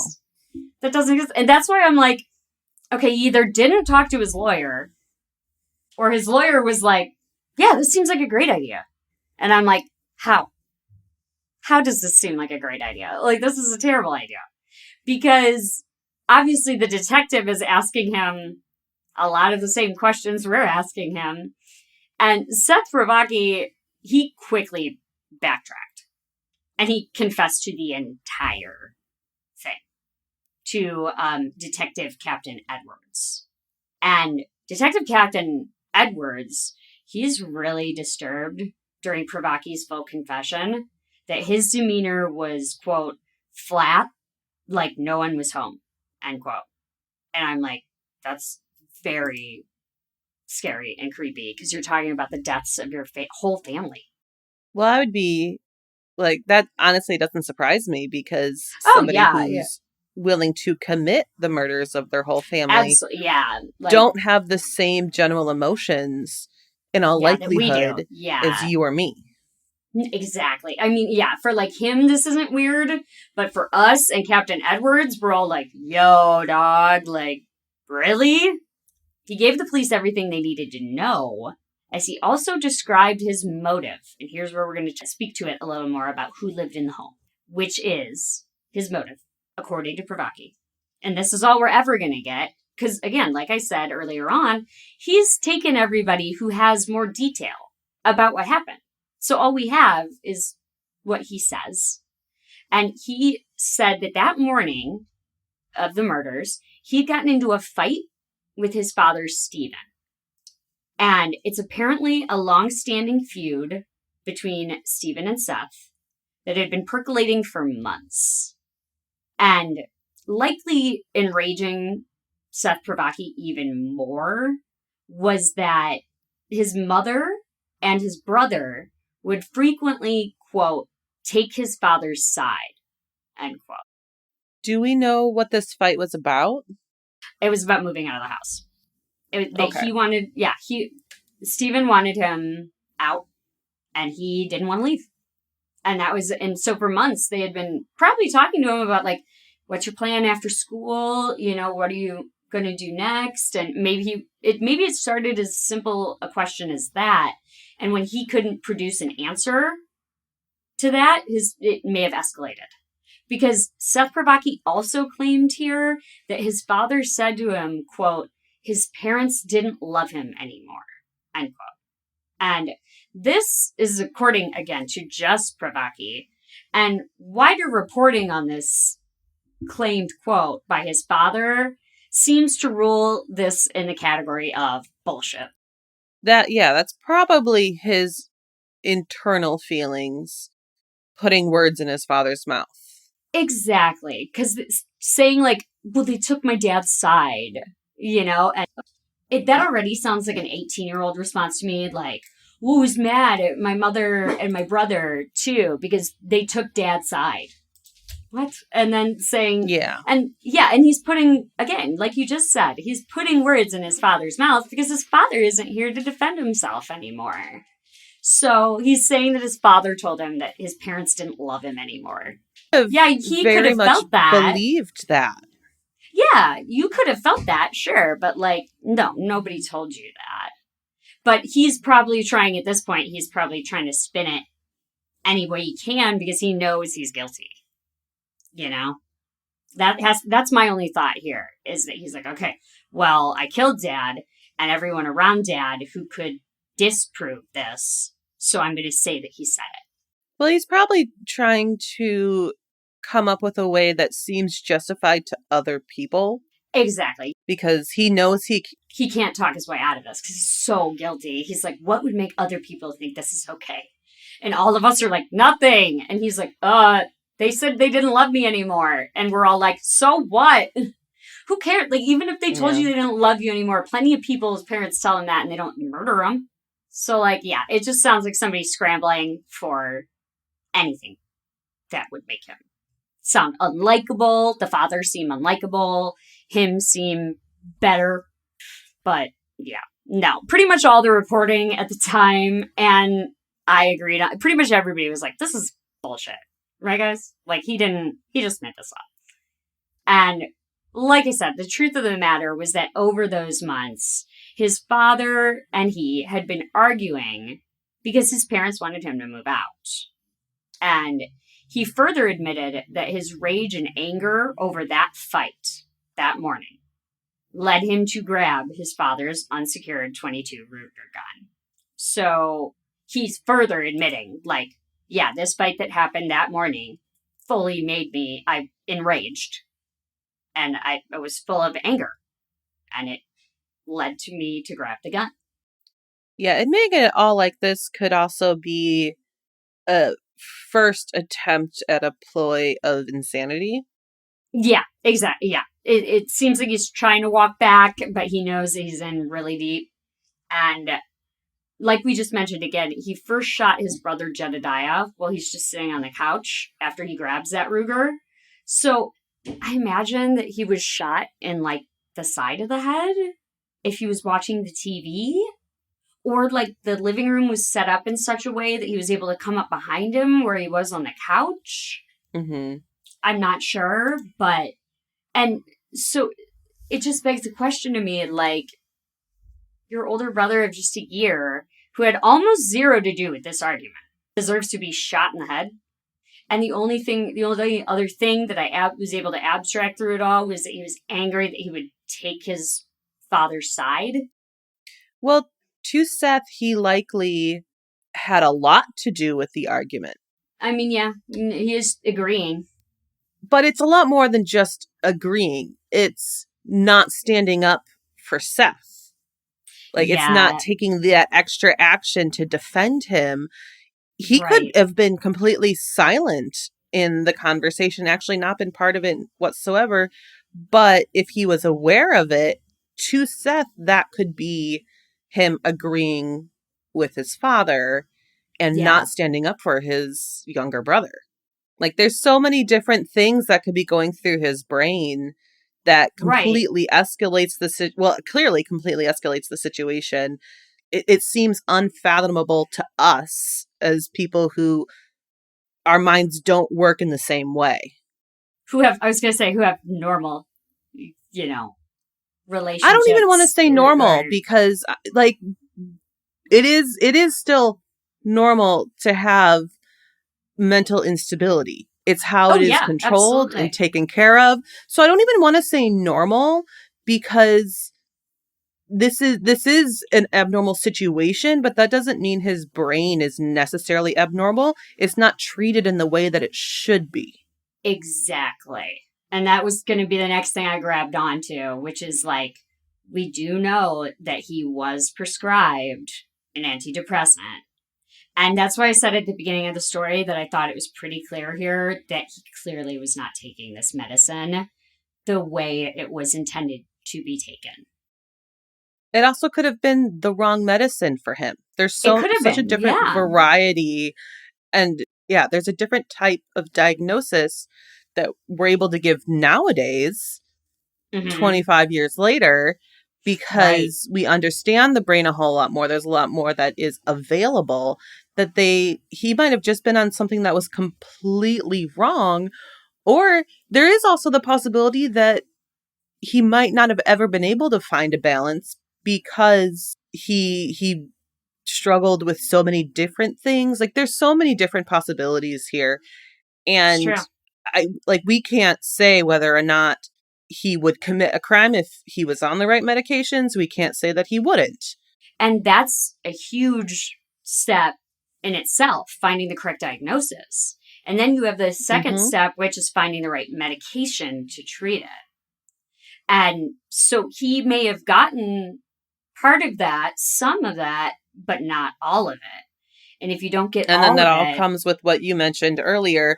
They have to consistently take it, and they have to be right, monitored with that right, medication consistently to make sure it remains the correct levels. exactly. Yeah, because you can, go from needing a certain level of a medication at one point to needing to increase your dose. Like that's completely normal. And I think we know that a little more now, but, maybe not back then. And so, yeah, we just don't know because, like I said, all we have is Privacky's point of view, too. And then pretty soon we're going to get toward the wrap up and we're going to see why a lot of questions remain standing. And he tells the detective, Captain Edwards, that he then drags Jedediah one level down to the basement. And he detailed that he next went for his father in the garage. However, his father arrived with his grandfather, John, whom he had not been expecting to be there, according to Seth Privacky. It's interesting to me, like his father left to go pick up the grandfather, but he had no idea. Similarly with the girlfriend, he had no idea that this was going to be like a family dinner, it sounds like. Exactly. I'm like, how would you not have known? I think he knew a lot of this stuff, but he's now trying to walk this stuff back and say, like, oh, I didn't know, And it's like, but like, how wouldn't you have known, like, that your whole family was going to come together for Thanksgiving dinner? And like, how would you not have known? Like, your cue to start all of this was your dad saying, I'm going to go pick up grandpa. Yeah, it's odd. Yeah. And he tells him that he attacked them as they arrived in the garage, shooting his father, Stephen, and his grandfather. And as I mentioned before, the grandfather's wounds. He had to be shot twice to kill him, which is horrific enough. But it's confusing to me. Like, if you didn't expect your grandfather to be there, but you still are like, I'm going to shoot him twice. Well, do we know if the second shot is what actually killed him or the first shot? I strongly believe it would have been the first shot, just from what I saw. And I looked into it a lot because I was like, why was John the only one shot twice? And I wrote so many times in my notes, like, what was Seth Pravacky's relationship with his grandfather? Because he so far hasn't offered any explanation on why he had to shoot his grandfather twice or why his grandfather is involved in this dispute between him and his family. Well, it's all pure speculation, but I have a couple theories and ideas. Maybe he didn't actually know his father was going to go pick up his grandfather at this specific time. Maybe he knew that like there was going to be a family dinner, his grandfather would be there, but he wasn't aware of the fact that like in that moment he was going to pick him up. And you said earlier that some reports said that he was shot in the neck. Yes. And while that absolutely has the ability to be a kill shot, there also, and this is a very morbid thought. So if you want to skip ahead, skip ahead. Otherwise, Kelly, you're forced to stick with me here. Being shot in the neck, you're potentially going through your air pipe, like your throat, where and you can release air, and maybe there were noises that yes, he was dead, but because you punctured where oxygen moves through your body, you might hear something that is still after death, but your body still is kind of reacting to it. And maybe he believed his grandfather wasn't dead and shot a second time. That's a good theory because I, I've been thinking about it a lot and I'm like, what was it? Like, I spent my whole time like going through this, like, what then would lead to him shooting his grandfather twice? Like, why? Because we also have that quote from that detective earlier on that said he had to be shot twice to kill him. So I kind of, based on that, I think that the second shot might have been the kill shot. Because again, also, if you're shot in the neck, I would assume it's not necessarily the center of your neck. It's probably the side. And maybe it was more similar to a graze wound that might be non-fatal. Yeah, yeah. Because if it's neck, yeah. I mean, that could be it. That could be it. I mean, quite literally a death rattle. Yeah, I know Elena from Morbid. I believe she used to be an autopsy tech. She might still be. I don't really know. But she would talk about the fact that it wasn't uncommon to have a body in the morgue make a noise. And usually it's like expelling of air in some sort. Especially like just the movement of having to transfer to a table to do the autopsy. Like moving the body has the ability to just move that air around. And so yeah, that's not an uncommon thing. And it could have been that situation with the grandfather, but I honestly think just based on the information that you've given me that that second shot is probably what actually killed him based on what that detective said. Yeah. Okay. Well, yeah, that makes sense to me. I mean, good on you because I was like, what I need is like another pair of eyes here. I'm like, I can't. What is this? And so then Privacky continues further admitting that he went upstairs where he knew his mother Linda had just gotten out of the shower or was in the shower. He knew that was the situation with his mother. So he's incredibly aware of where his mother was. And so he knew this, and he also shot her in the head at point blank range. This leads us to our last victim, who we know is April Boss, who Privacky said he killed on her arrival at 1:30 p.m. And he had, quote, not known that she would be there, end quote. Yeah, I think there's a good possibility he didn't know she was going to be there. Yeah, I think there's a better possibility that he didn't know April Boss would be there than he didn't know his grandfather would be there. Well, I as I was kind of saying earlier, I think it could be he knew that they were coming for dinner, but he didn't know what time they'd be arriving. Yeah. So, like we mentioned way earlier on when we were talking about Jerry Metcalf, we're going to enter the lawyer. And Seth Privacky has a lawyer, but this lawyer must have thought he would almost certainly be found guilty, or due to his age, the judge might be more lenient with sentencing. So Privacky pled no contest.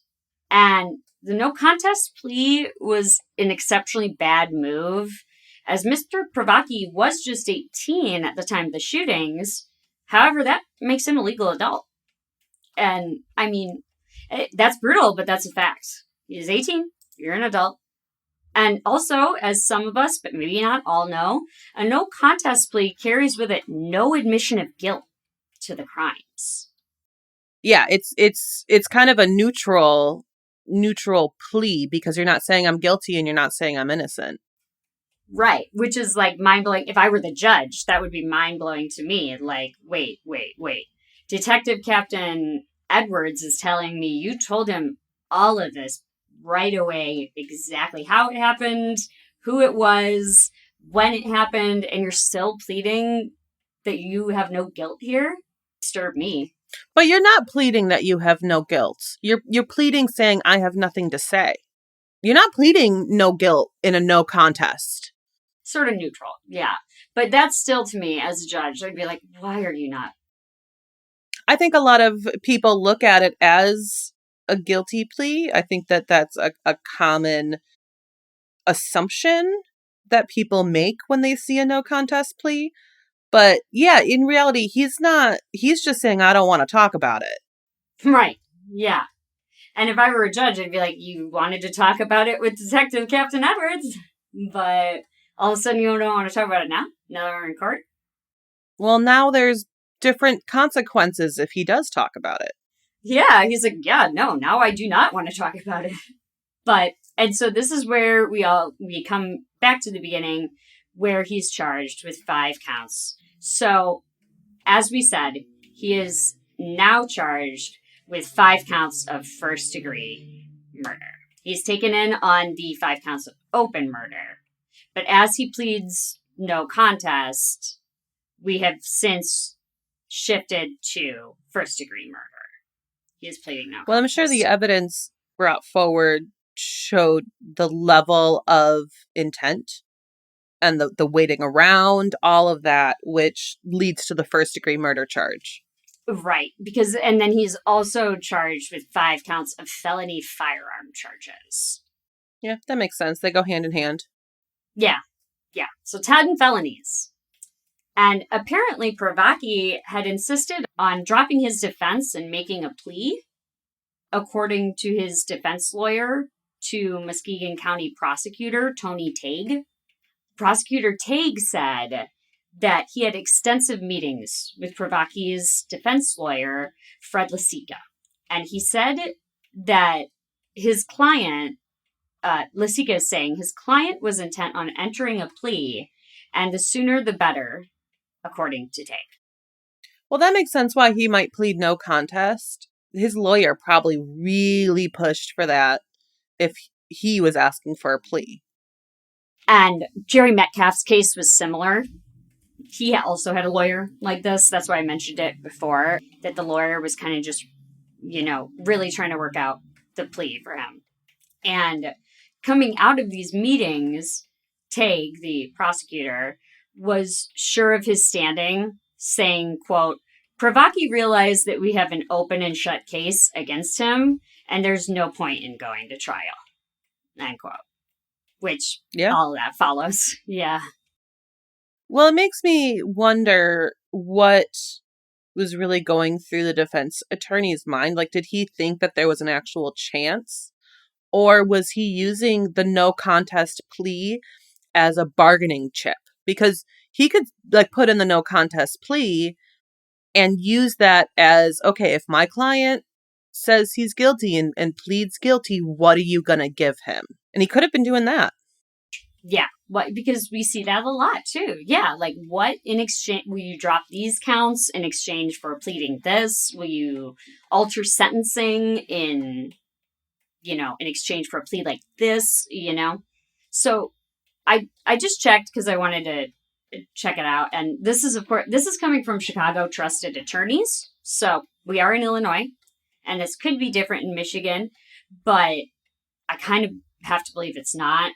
And according to them, due to the severity of charges like this, it's highly unlikely that somebody like Seth Privacky would have been able to leave from when he was taken in until this trial.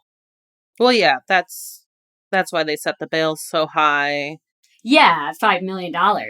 Yeah, because they didn't want him leaving. Well, he clearly is dangerous. And there's a lot of uncertainty with that danger. He killed 5 people, but you don't fully know his mental state because he's probably in the process of being evaluated. And you can't just say, let's put him back on the street because who knows what he could do. So you have to make that bail really high and truly prevent him from going back out there. Yep, yep. So that all following, he's served 6 months already. And he likely knows much more of the trouble he's in. He likely knows he's in big, big trouble. Given that he's already been in there 6 months, he knows what it's like. He now knows he's about to be sentenced for all of these deaths. And he knows, because he cried after giving his statement to the court. And I gotta say, too, I don't buy a minute of this crying, especially given Detective Captain Edwards.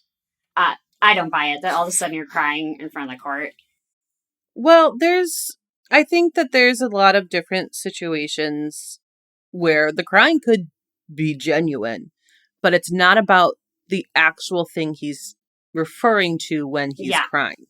It's about yeah, his loss of right, his future because he's going to be in prison. He's upset right. with the fact that he can't live the rest of his life as he was Mm-hmm, planning in that fantasy. So his tears mm-hmm. could be real. They could also But be they're for, yeah, completely fake. yeah. And, they're for him. His tears are for him and his future, and Mhm. not for these 5 people. And they're for how much trouble he knows he's in and how he knows he's about to lose everything. But you're not crying because you killed them. You're crying because you know how much trouble you're in. And so all of what I've gathered so far from all of this is telling me that this man is a serious sociopath. There's something very wrong. So, like I said, for me, I'm like, cry your crocodile tears for the court. And even worse to me, just like spitting in Lady Justice's face, he requested the ability to, quote, see the world, end quote, before reporting to prison from the judge.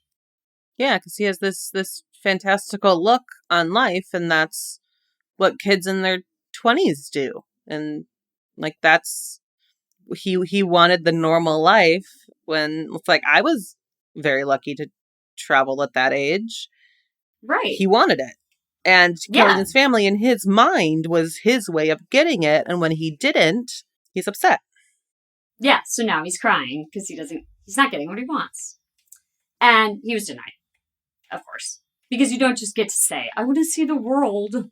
Like, for reasons that we just mentioned, for the same reasons that they don't let you out between your arrest and trial. No, you cannot go see the world before you report to prison. So, the Honorable Judge James Graves Jr. here seems to have followed the same logic we did. And Privacky was convicted on all 10 charges. And it was May 27th, 1999. So, like we just mentioned, about 6 months after the murders. And after he gave a statement, gave his little show, the prosecutor had minimal amounts to say, besides that the crime scene was, quote, one of the most brutal he had ever seen, end quote. Which is like, ooh, like to have a prosecutor say that? Oh, man. It has to have been really bad. Well, just imagine you're in a small town. Let's just give an estimate of like 30,000 people because you said it was closer to 40,000 currently. Like just a general broad estimate of 30,000. Those law enforcement and prosecutors probably have never seen a 5 victim homicide before. Yeah. That's so many people. It's so many people. That's mind blowing for here in Chicago. It is. It is. To take out 5 people at once. And oh God. It just that yeah, small town too. Like, yeah. And I'm glad that the prosecutor, he didn't dress it up or dress it down at all. He literally just let the facts speak for themselves. And then he said, this is one of the most brutal things I've ever seen. Because you have to give something in closing, to the court. Yeah. So I'm sure he was like, ladies and gentlemen, and otherwise, let the facts speak for themselves, apart from the fact that as prosecutor, this is one of the most brutal cases I've ever encountered. And Judge Graves Jr. had parting words for Privacky as well. Quote, before sentencing Privacky to life in prison without parole, Judge James Graves Jr. told the teenager, you turned what should have been a pleasant Thanksgiving weekend into your own killing field. End quote. Yeah. Terrible, but that's true. And like I just mentioned there, Judge Graves Jr. then gives him a sentence of life in prison without parole. Because at this time in Michigan, a first-degree murder conviction, just one, carried with it an automatic sentence of life without parole. And he's killed 5 people. There was no other sentence that there was ever going to be. Yeah. For his actions, he deserves to spend life in prison without the possibility of parole. I agree too. Like, for what you've done, especially when we say for one person, this is what you get. And you've killed 5 people. And I don't know about the death penalty in Michigan, but I'm making the assumption that there probably wasn't one. Otherwise, he probably would have received death.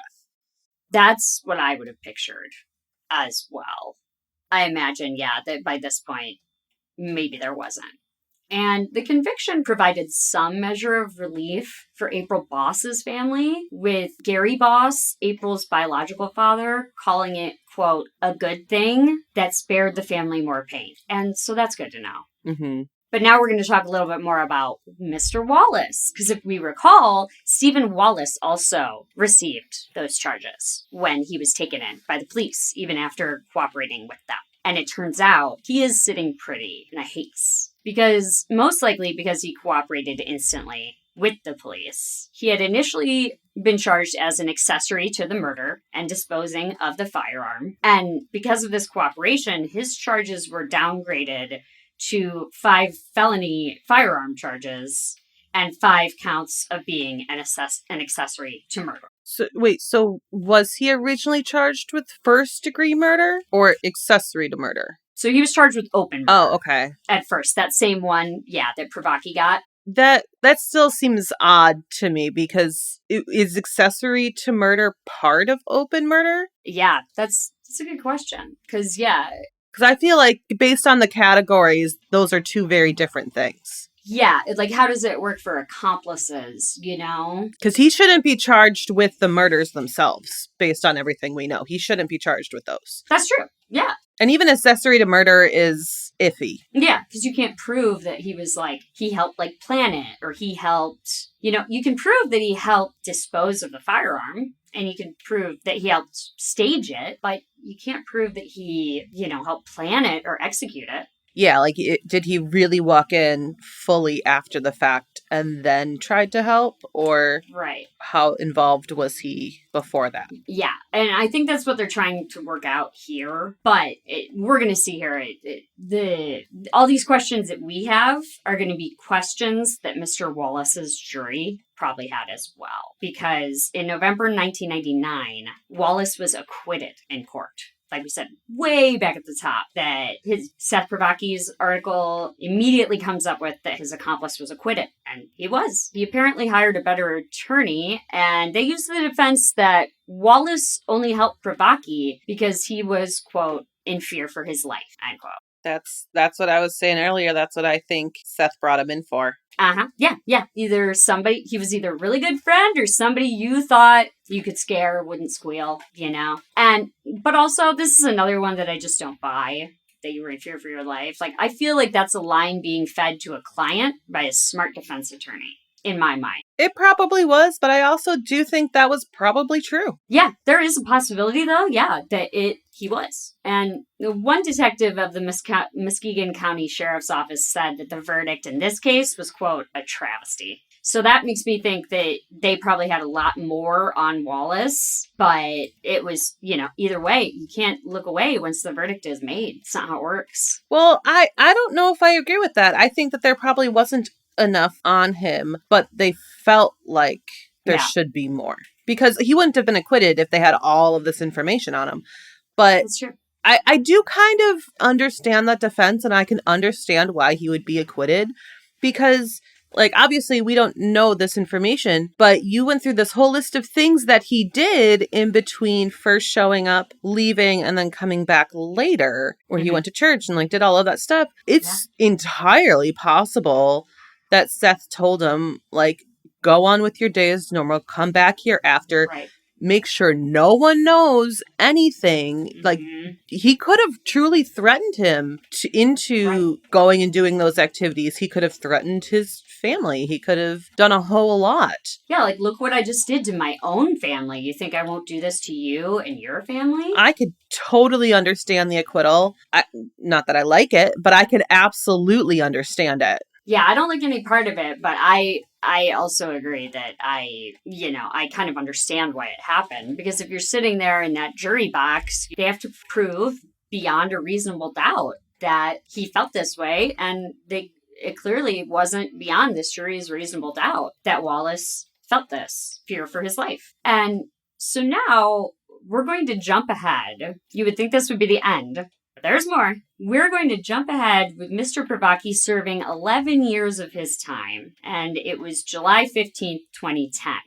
After those 11 years. And he obviously, this whole time, was not built for prison. Just after spending 6 months there, he cried in court. And I think he was looking this whole time to just be a white-collar sociopath and he wouldn't get caught. And we've mentioned, too, that it was probably like a fantastical thought in his head.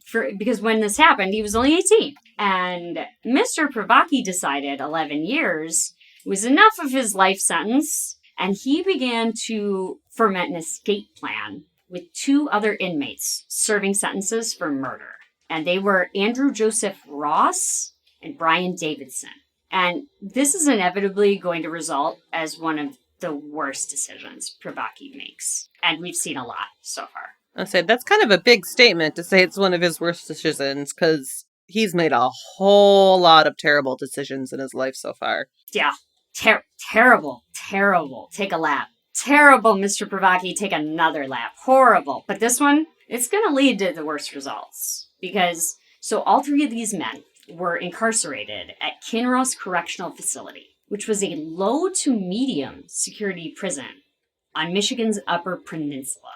And why they put Privacky in jail with a lower grade in security, as he's already shown he's a murderous psychopath, is beyond my knowledge. I don't know. I'm not sure enough. I can't speak to enough how our correctional system works to why he'd have been placed in this low to medium category, because we're also going to talk about his prison career and why, because he also proves why he shouldn't be in a low to medium security prison. In those 11 years, he racked up 32 prison misconducts, of which I'm like, wow, that's a lot. I feel like that's a lot.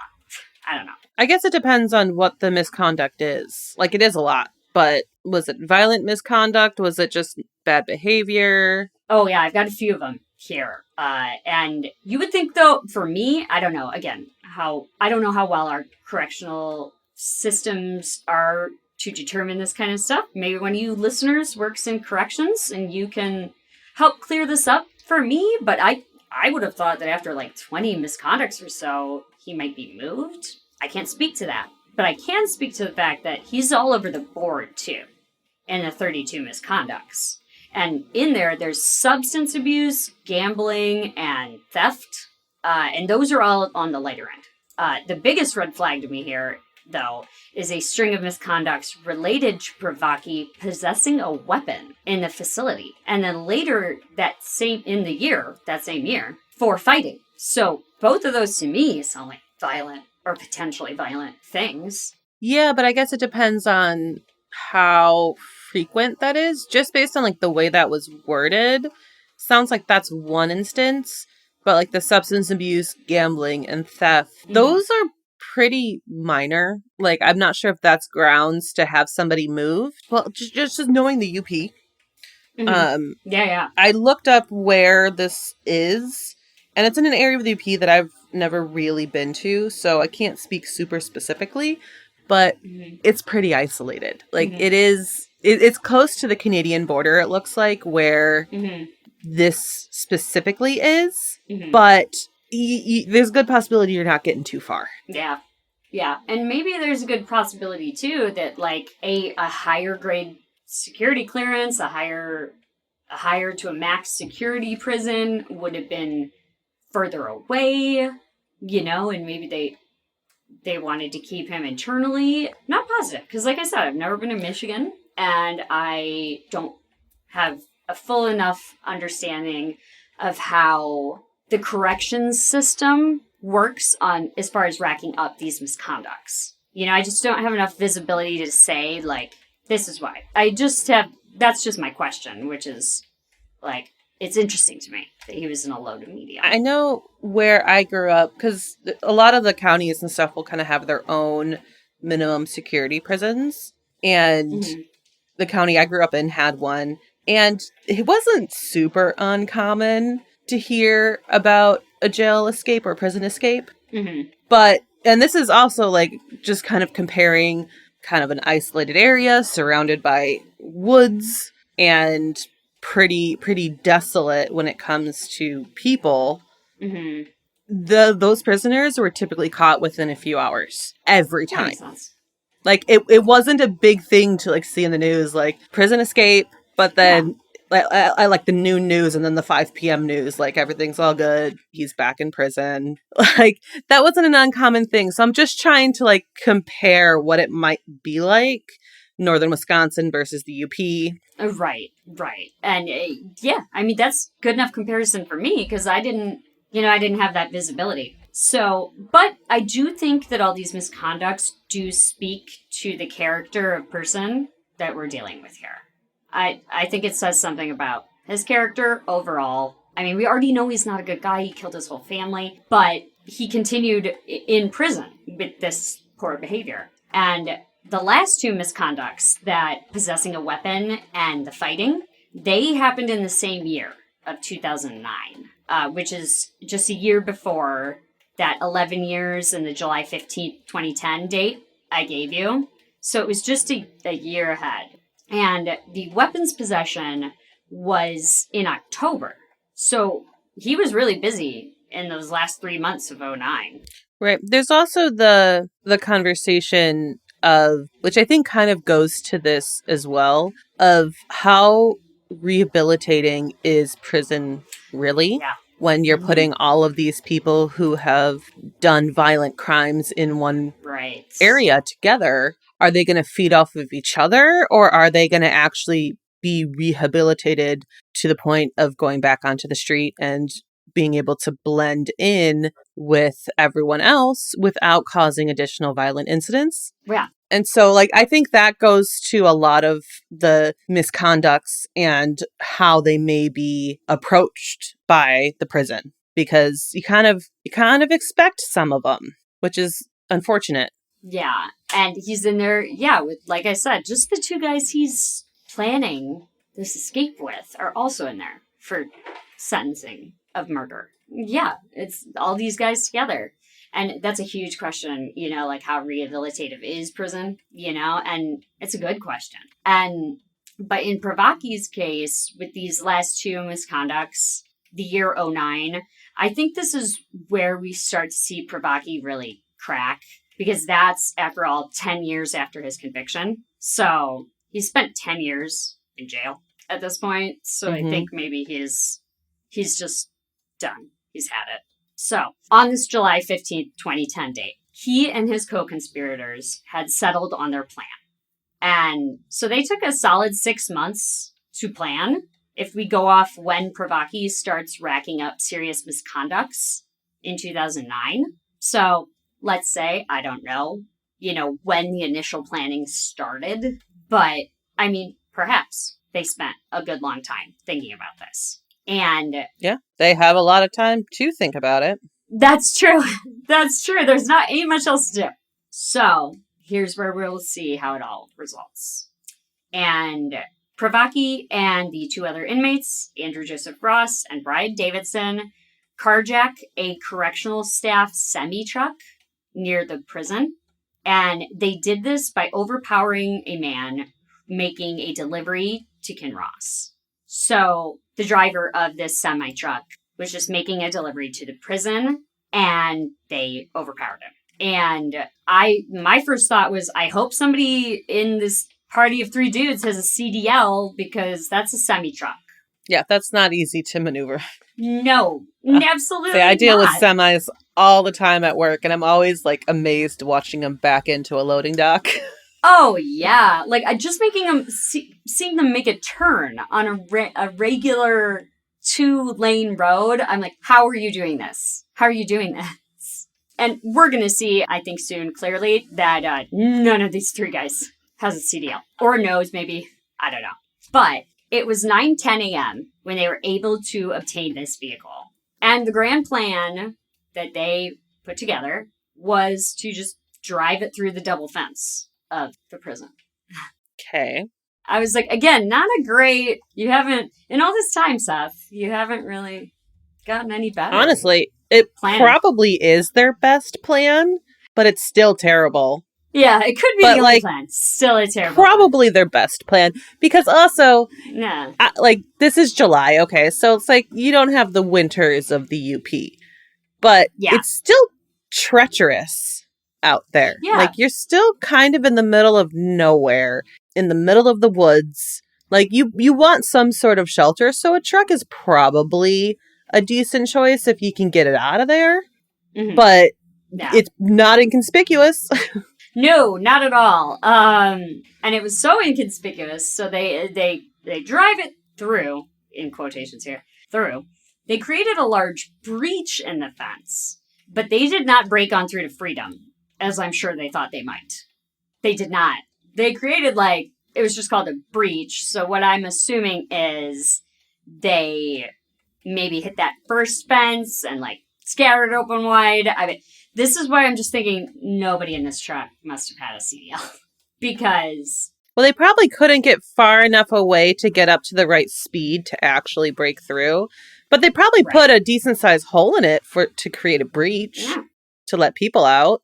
Right, and I'm sure that they thought they might drive it all the way through, and then they were like, wait, it's a semi, hold on. And also they probably didn't totally factor in the prison's, defense systems or whatever. There could have been, a slash strip there that might have, slashed their tires. I don't know. That's all questionable. But I do know that the car traveled all of 100 yards before the inmates abandoned it and scattered. Yeah, you're not getting up to a good speed in 100 yards in a semi. No. And so this is where I also mentioned here that they're considered level 2 security at this prison, and that's the lowest you can serve on a murder charge.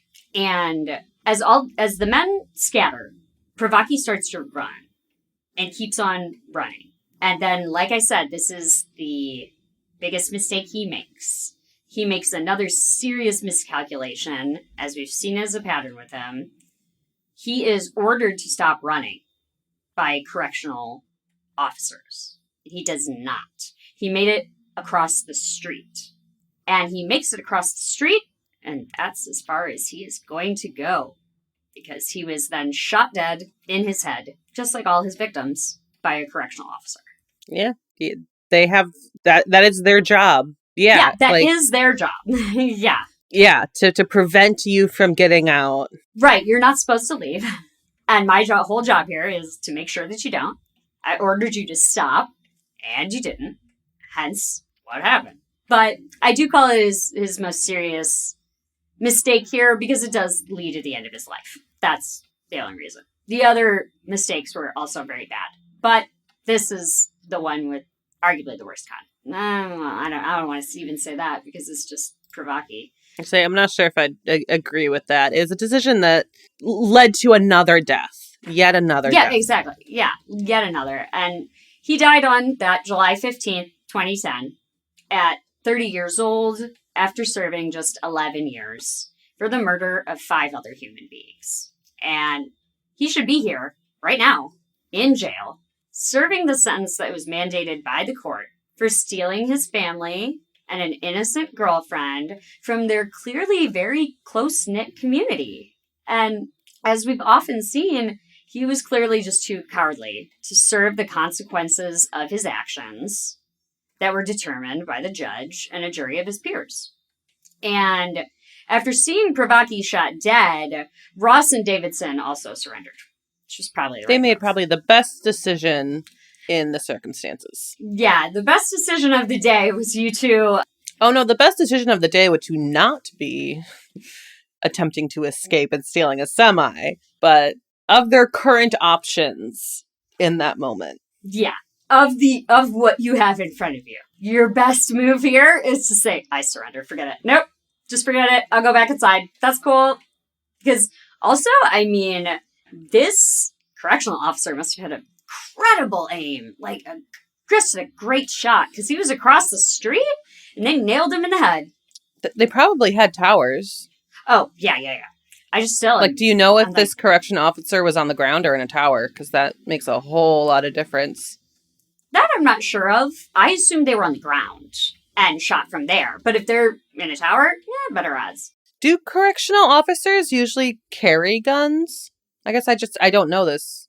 I think that most do. Yeah, I know that they're trained to go with non-lethal force, but also I'm not sure how it works in Michigan. And like I said, I don't have much visibility on our correction system as a whole. You know, like I don't know what would cause those misconducts, and I'm not positive if everybody carries a gun, you know, or if it's just the officers in the towers. Let's say my memory is going off of like pop culture and movies and TV shows, but my gut is telling me that not every officer carries a gun. Let me see if I can find an answer really quick, because that's a very interesting thought. Michigan correctional officers are not normally armed, though they have access to weapons when needed, which is kind of what I was thinking, which is why I'm thinking that maybe he's in a tower, because you would assume that's where the access would be, because it's out of the way of where prisoners could access the weapons. Because prisoners aren't going to be in the towers. Yeah, you don't want anybody grabbing your gun. That makes sense. So the sheriff of Muskegon County, Bob Carter, said when he learned of Seth Privacky's death, he felt a measure of closure to the entire tragedy. Quote, I felt that at least now that part of it is being laid to rest, he said.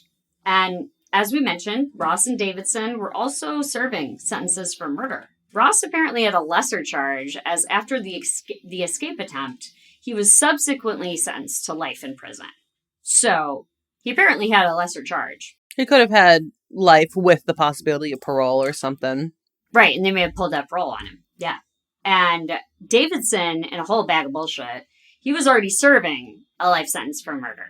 So he was not charged in connection to the prison break. Because there's nothing. There's only so much you can do. Yeah, I did look it up. The death penalty was taken off the table in Michigan in 1963. So there's no way that would have been a possibility. Yeah, there's no way. Yeah, so there's only so much you can do. And I hope that it at least carried some kind of punishment for Davidson for him, such as, you know, some kind of upgrade in his security clearance from 2, which is, again, the lowest for murder, to a higher one. I don't know. I would hope there were some kind of consequences for him. I imagine there absolutely. I'd be blown away if there weren't. Yeah. Yeah. He might not get charged for it, but because also like you can't like being charged for it, like even like I don't know if they even could, a civil suit or something. It's not like he can pay for damages. He's in prison. No, like, there's really nothing that they could do about it if they can't increase a sentence. Yeah, there's not much you can do. And so 26 years after the murder, Privacky remains a mystery to the local community. They had been outraged and frightened, but also shocked. Privacky had always been described by classmates as, quote, quiet and soft-spoken. And the community continues to ask why. Why would an 18-year-old boy massacre his entire family? And In fact, the quiet and soft-spoken Privacky wrote from prison to members of a rock band that he had been in with Wallace in this rock band that, quote, his newfound notoriety could be the break the band needed to make it big, end quote. Yeah, he's very much in this fantastical delusion. Deluded. Yeah, you are not leaving this prison. And it's clear that he has not taken that in. This band is not going to make it big because you are in prison. I think he's deluded. Yeah. So I don't know what would make him put that down, let alone in a letter from prison. But after the murders, a family friend told investigators that Stephen Privacky had considered his son a psychopath without conscience. According just to this family friend. This is kind of the community speaking up here. Like I mentioned before, we're hearing a little bit more about Linda through her friends. And Stephen, so apparently considered him a psychopath. And another friend said that Stephen and Linda Privacky were concerned their son was headed for big trouble. Yeah, I see it. Like, it reminds me a lot of, I think his name was Tyler Bradley. It's a case that honestly I don't want to cover because it makes me really angry. Mm-hmm. But he had killed his parents and then had a house party while they were in their bedroom. Yes! I remember this guy. And I feel like there's a lot of connection here. And it is this delusion where it's like, it's fine, whatever, they're out of my way. Right. I'm going to now go live my life as I want to, not understanding that there's this whole slew of consequences for their actions. And those consequences are lifelong. They're not just a stumbling block that you can get past. Right. Like, it doesn't just go away. And after Seth's death, Wallace, his accomplice, though acquitted, who had grown up together with him, he's in the rock band with him, said he regretted, quote, never asking Seth why he killed his family. To which I would say, yeah. Well, that makes sense to me with his defense, in all honesty. Like, he probably had the fear of him, where it's like, just do what he's asking, don't really engage. Yeah, don't engage. Yeah, it makes sense to me why he wouldn't ask in relation to what he said as his defense. Yeah, because I'm sure he was put on notice, like, remember, like, don't say anything like this, that, or the other thing, because we said this in court. And so I can't ignore that he was acquitted by our justice system. I've said many times that I think we're all equal in the eyes of the law. And yeah, I can't ignore that based on whether it was a smart defense attorney who fed the lie to him, or if it was true. I can't really ignore the fact that the court found him acquitted of the charges. So, can't really argue that. I guess it really depends on, in these years after his acquittal, what has he done with his life? Has he gotten in trouble? Has he stayed out of trouble and led a good life? Yeah, what's happened since then? So that is just the horrific, terrible story of Seth Privacky and his innocent family. I've been really disturbed by this one and the logistics of it. Like we've mentioned, how he would have had to wait around for certain things to happen. And also how young everyone involved is. I think that's pretty troubling too. But I've said a lot here today.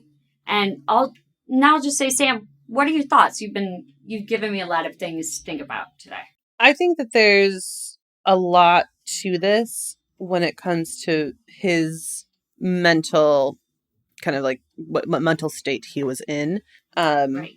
I think that he, as I said earlier, like, he's in this fantasy and he doesn't understand reality versus his fantasy and how they are quite different from each other, and how there isn't the overlap he believes there is. Yeah. So I think he probably realizes there is a fantasy. I think he understands that. Right.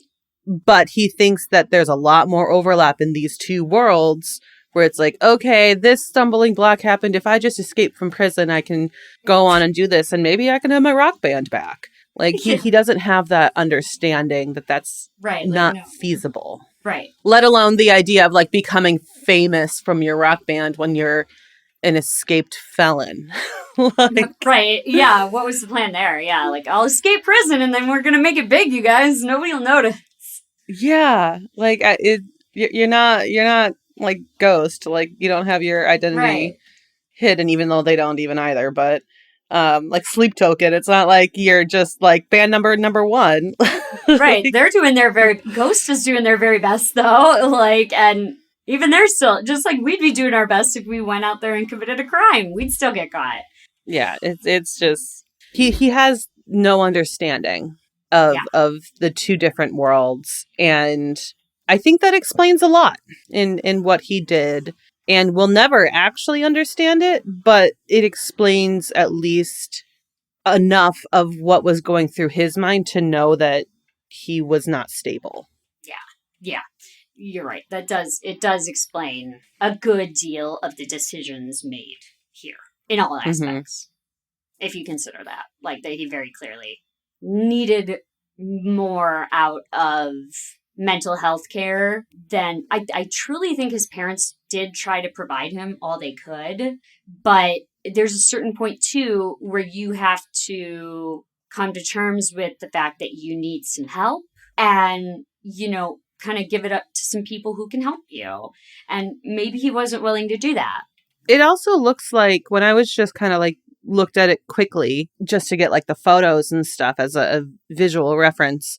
I did see that his mental health treatment was actually court ordered, and that makes sense. That it puts it in a different sort of mindset, because if he's court ordered for doing those, I think you said robberies and vandalism.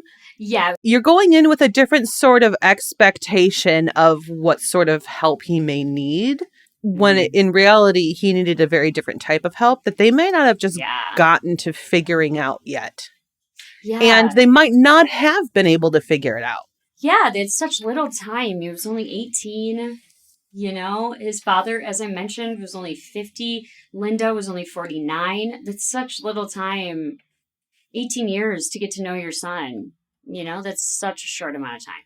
Yeah, and I just think if it's court ordered, it might have been more of a specialized type of help due to those specific crimes that may not have gotten as advanced to the crimes he actually had committed a short while later. Yeah, yeah. Well, thank you all for listening to Have You Heard About This Case? If you liked this episode, please follow us and leave us a review on Apple Podcasts and on Spotify. You can find us on YouTube at Have You Heard About This Case, on Instagram at Have You Heard About This Case Pod, on TikTok at HYHATC, or you can email us at haveyouheardaboutThisCase@gmail.com. Thanks, and we'll talk to you later.